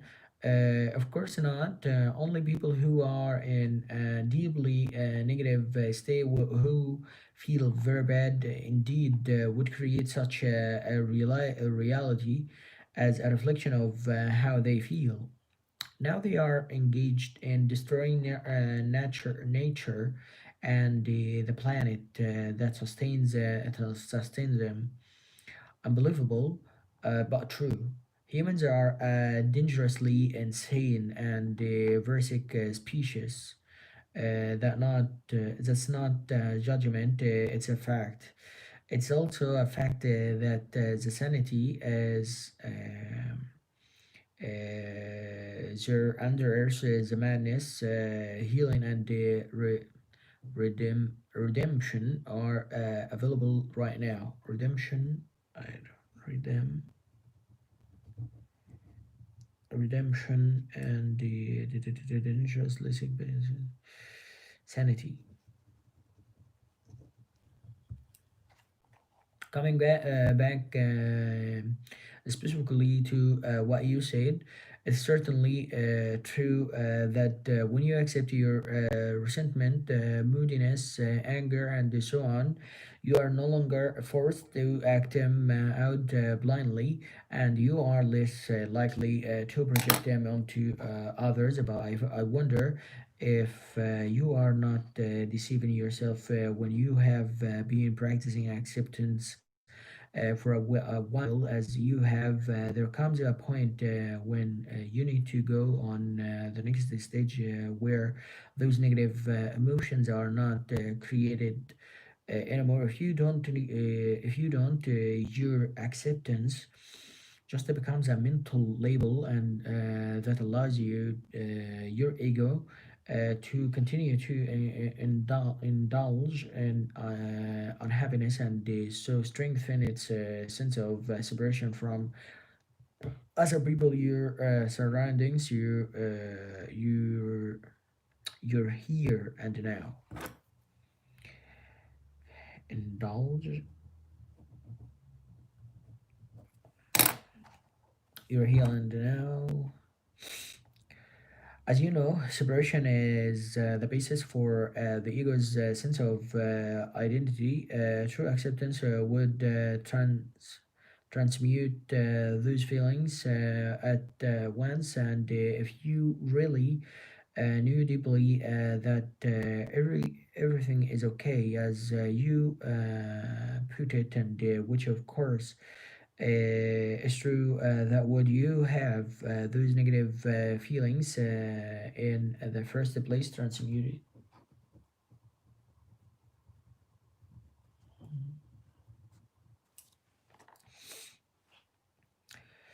without judgment, without resistance to what is, they would not arise. You have an idea in your mind that everything is okay, but deep down, you don't really believe. You don't really believe it, and so the old emotional patterns of resistance are still in place. That's what makes you feel bad. There is okay too. That's okay too. Are you dependent? Are you dependent? Are you defending your right to be unconscious? Your right to suffer? Don't worry, nobody is going to take that away from you. Once you realize that a certain kind of food makes you sick, will you carry on eating that food and keep a certain that's okay to be sick? Wherever you are, be there totally. Can you give some more examples of ordinary unconsciousness? See if you can catch yourself complaining in either speech or thought about situation you find yourself in, what other people do or say, your surroundings, your life situation, even the whether to complain is always your life situation, even the weather, to complain is always non-acceptance of what is. It invariably carries an unconsciousness negative charge. When you complain, you make yourself into a victim. When you speak out, you are in your power. So change the situation by taking action or by speaking out of, if necessary or possible. Leave the situation or accept it. All else is madness. Ordinary unconsciousness is always linked in some way with denial of the now. The now of course, also implies the here. Are you resisting your here and now? Some people would always rather be somewhere else. Their here is never good enough. Through self-observation, find out if that is the case in your life. When wherever you are, be there totally. If you find your here and now intolerant tolerable and it makes you unhappy, you have three options: remove yourself from the situation, change it, or accept it totally. If you want to take responsibility for your life, you must choose one of those three options, and you must choose now. Then, then accept the consequences. No excuses, no negativity, no psychic pollution. Keep your inner space clear. If you take any action, leaving or changing your situation, drop the negativity first. If at all possible, action arising out of insight into what is required is more effective than action rising out of negativity. Inaction is often better than no action, especially if you have been stuck in an unhappy situation for a long time. If it's a mistake, at least you learn something, in which case it's no longer a mistake. If you remain stuck, you learn nothing. Is fear preventing you from taking action? Acknowledge the fear, watch it, take your attention into it, be fully present with it. Doing so cuts the link between the fear and your thinking. Don't let the fear rise up into your mind. Use part of the now. Fear can't prevail um, against it. Prevail. If there is truly nothing that you can do to change your here and now, and you can't remove yourself from the situation, that then accept you here and now totally by dropping all inner resistance. Is a false unhappy self that loves feeling miserable, resentful, or sorry for itself, can they no longer survive. This is called surrender. Surrender is not weakness. There is great strength in it.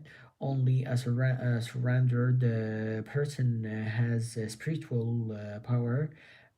Through surrender, you will be free internally of the situation. You may then find that the situation changes without any effort on your part. In any case, you are free. Or is there something that you should be doing but are not doing it?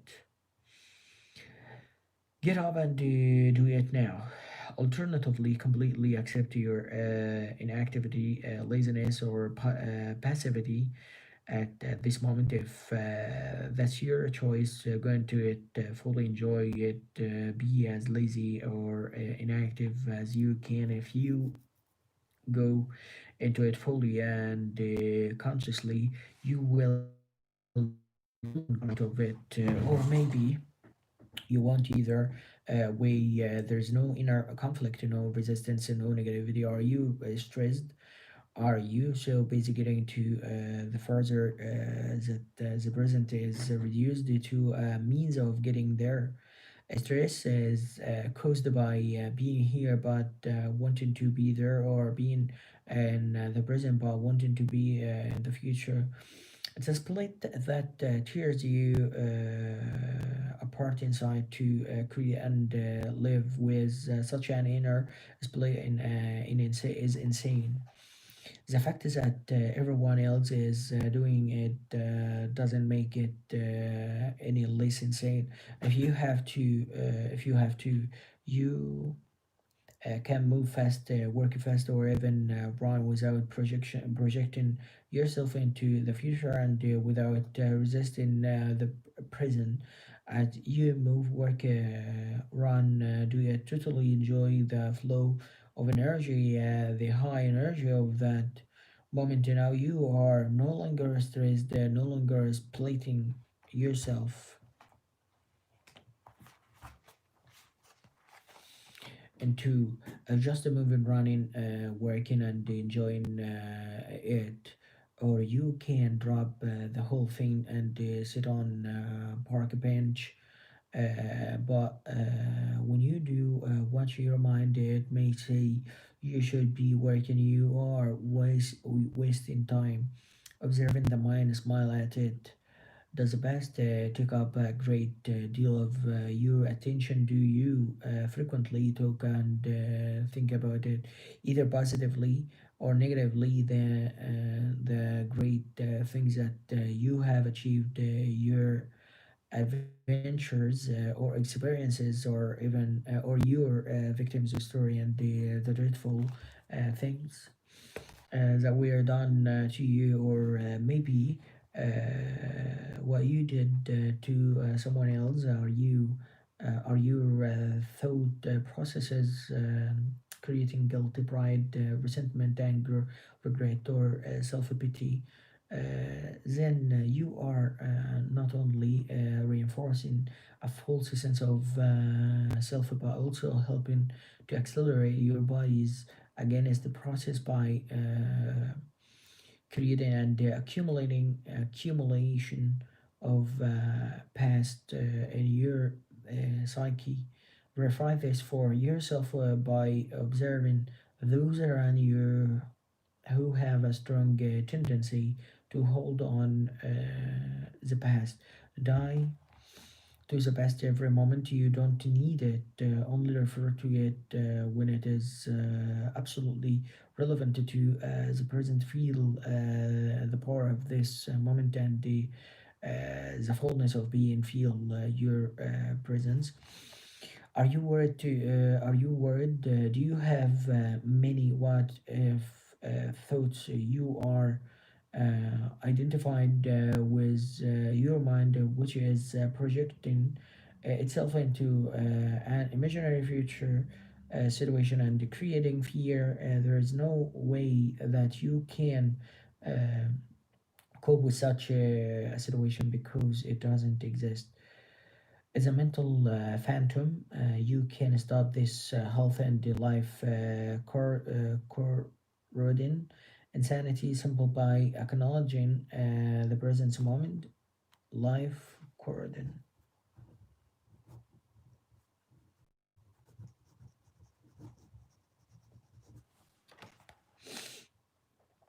become aware of your breathing. Feel the air flowing in and out of your body. Feel your inner energy field and all that you ever have to deal with, cope with in real life, as opposed to imaginary mind projections. At this moment, is this moment. Oh,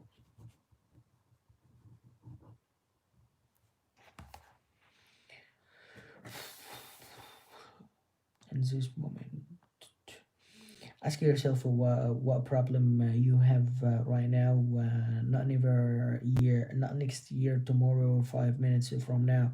What's wrong with this moment? You can always cope with the now, but you can never cope with the future.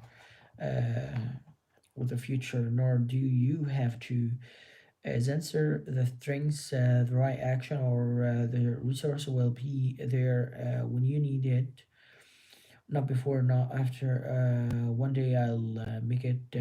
Is your goal taking up so much of your attention that you reduce the present moment to means to and is it taking the joy out of your doing? Are you waiting to start living if you develop such a mind pattern? No matter what you achieve or get, the present will never be good enough. The future will always seem better. A perfect recipe for permanent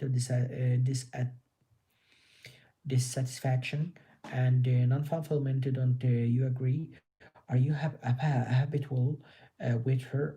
How much or your life of your life do you spend waiting? What I call small scale waiting. is waiting in line at the post office in a traffic jam at the airport, or waiting for someone to arrive to finish work and so on. Larger scale waiting is waiting for the next vacation, for a better job, for the children to grow up, for a truly meaningful relationship, for success, to make money, to be important, to become enlightened.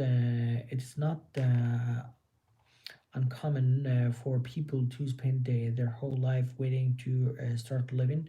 Waiting is a state of mind. Basically, it means that you want the future. You don't want the present. You don't want what you have got, and you want what you haven't got. With every kind of waiting, you unconsciously create inner conflict between your here and now, where you don't want to be, and the projecting future. Where you want to be. This greatly reduces the quality of your life by making you lose the present. There's nothing wrong with striving to improve your life situation. You can improve your life situation, but you can't improve your life in is primary.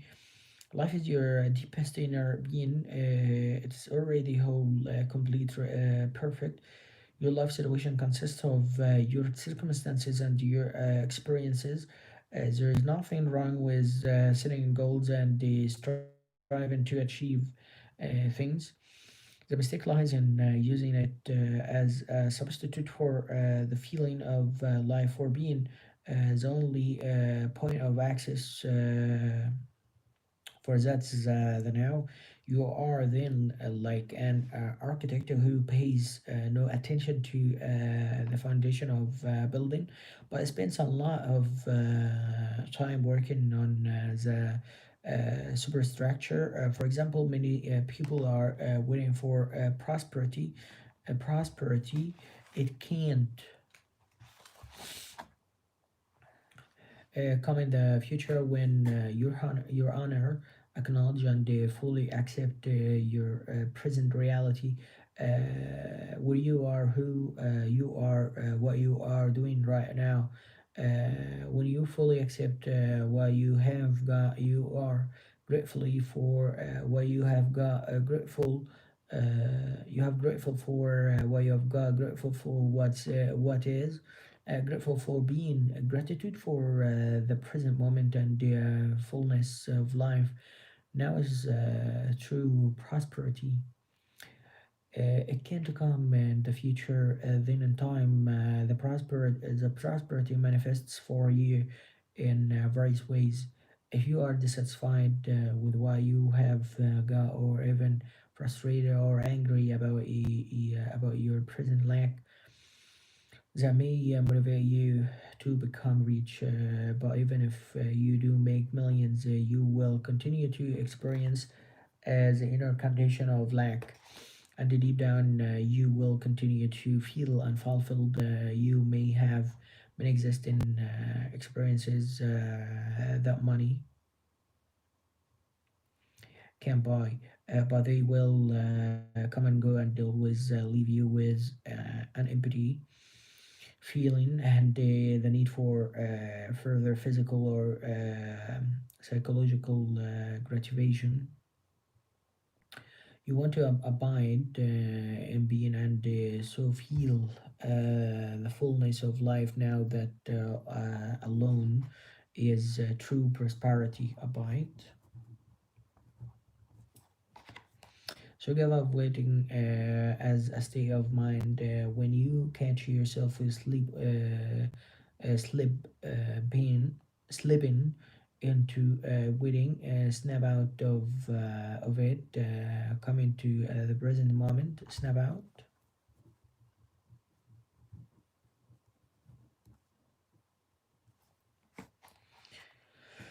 come into the present moment, just be and enjoy being. If you are present, there is never any need for you to wait for anything. So next time someone says sorry to have kept you waiting, you can reply, that's all right. I wasn't waiting. I was just standing here myself, enjoying myself, enjoy in myself.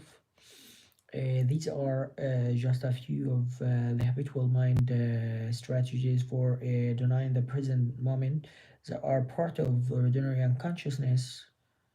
They are easy to overlook because they are so much a part of normal living. The background static of perpetual discontent, but the more you practice monitoring your inner mental emotional state, the easier it will be to know when you have been trapped in past or future, which is to say unconscious, and so awaken out of the dream of time into the present, but beware the false unhappy self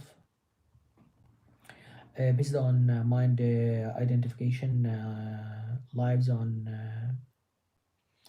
time. It knows that the present moment is its own death, and so feels very threatened by it. It will do all it can to take you out of it. It will try to keep you trapped in time. Beware.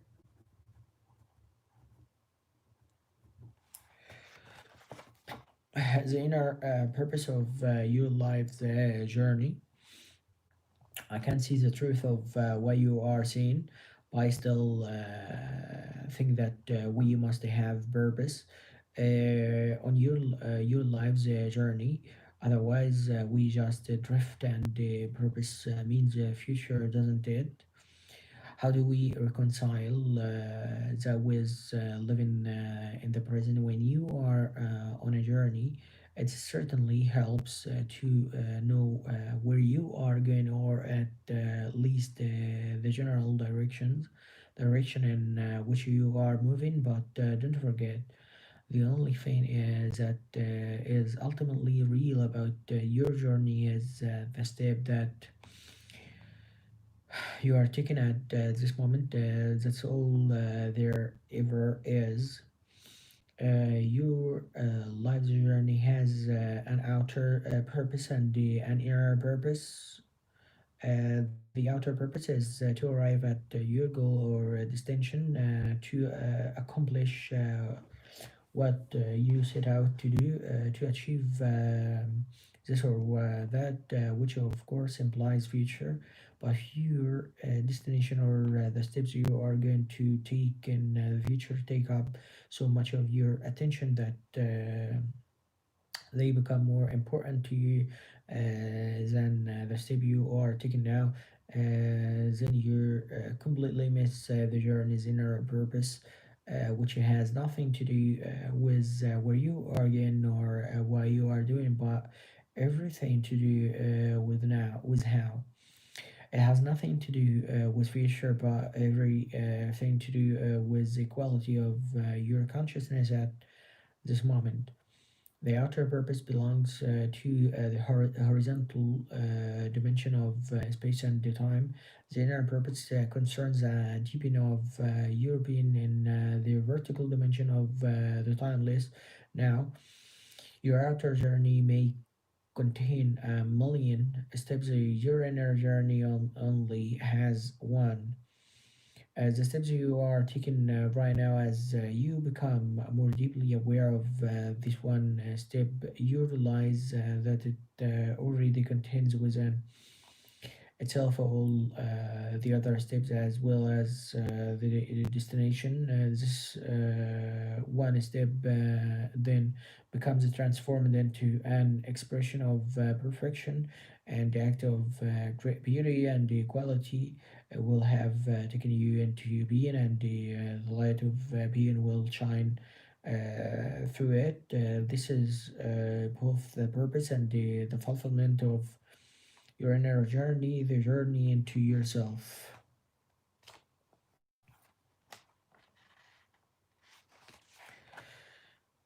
It doesn't matter whether we achieve our outer purpose, whether we succeed or fail in the world. It will matter to you as long as you haven't realized your inner purpose. After that, the outer purpose is just a game that you may continue to play simple because you enjoy it. It's also possible to fail completely in your outer purpose and at the same time totally succeed in your inner purpose, or the other way around, which is actually more common. Outer reaches and the inner poverty, or to gain the world and lose your soul. As Jesus puts it, ultimately, of course, every outer purpose is doomed to fail sooner or later, simply because it's subjected to the law of impermanence of all things. Doomed.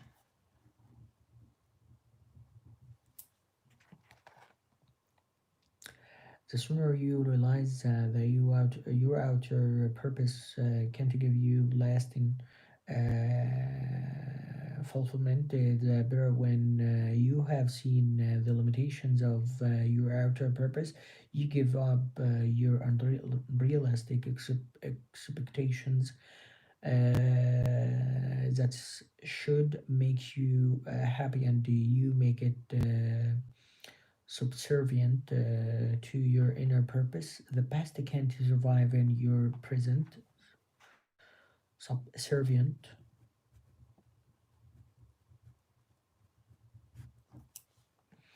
You mentioned that thinking or talking about the past unnecessarily is one of the ways in which we avoid the present. But apart from the past that we remember and perhaps identify with, isn't there another level of past within us that is much more deep seated?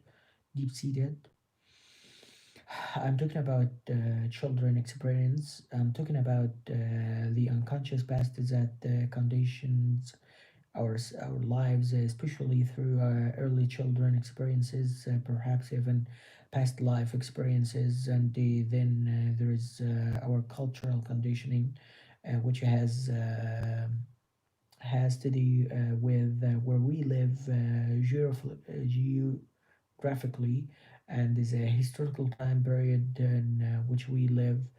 All these things determine how we see the world, how react, what we think, what kind of relationships we have, how we live our lives. How could we ever become conscious of all that or get rid of it? How long would that take? And even if we did, what would there be left? Deep seated, deep. Oh my god.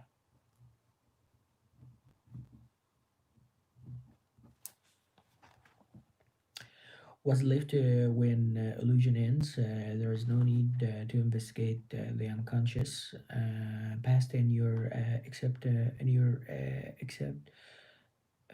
you, except as it manifests at this moment as a thought and emotion, a desire, a reaction, or an external event that happens to you. Whatever you need to know about the unconsciousness past in your the challenges of the present will bring it out. If you live into the past, it will become bottomless delve. If you delve pit, a bottomless pit. There is always more. You may think that you need more time to understand the best or become free of it. In other words, that the future will eventually free you of the past. This is delusion. Only the present can free you of the past. More time can't free you of time. Access the power of now. That's the key. What's the power of now? No one other than the power of your presence. Your consciousness liberated from thought forms. So deal with the best on the level of the present. The more attention you give to the past, the more you energize it, and the more likely you are to make self out of it. Don't misunderstand. Attention is essential, but not to the past as past. Give attention to the present. Give attention to your behavior, to your reaction, moods, thoughts, emotions, fears, and the desires as they occur in the present. There is a past in you. If you can be present enough to watch all those things, can not critically or analytically, but non-judgmentally, then you are dealing with the past and dissolving it through the power of your presence. You can't find yourself by going into the past. You find yourself by coming into the present. Isn't it helpful to understand the past and to understand why we do certain things, react in certain ways of, or why we unconsciously create or our particular kind of drama, patterns in a relationship, and so on. So 130 minutes. As you become more conscious of your present reality, you may suddenly get certain insights as to why your conditions functions in those particular ways. For example, why your relationships follow certain patterns, and you may remember things that happened in the past or see them more clearly. That's fine, and can be helpful, but it is not essential. What's essential is your conscious presence that dissolves past. That's the transformative agent. So don't seek to understand the past, but be a present as present as you can. The past can't survive in your presence. It can only survive in your absence.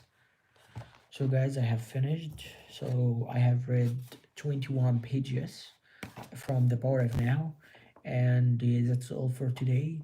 See you tomorrow. And in case if you have watched the whole video, thanks for watching. And well, the thing actually, I'm not making this video just to watch it.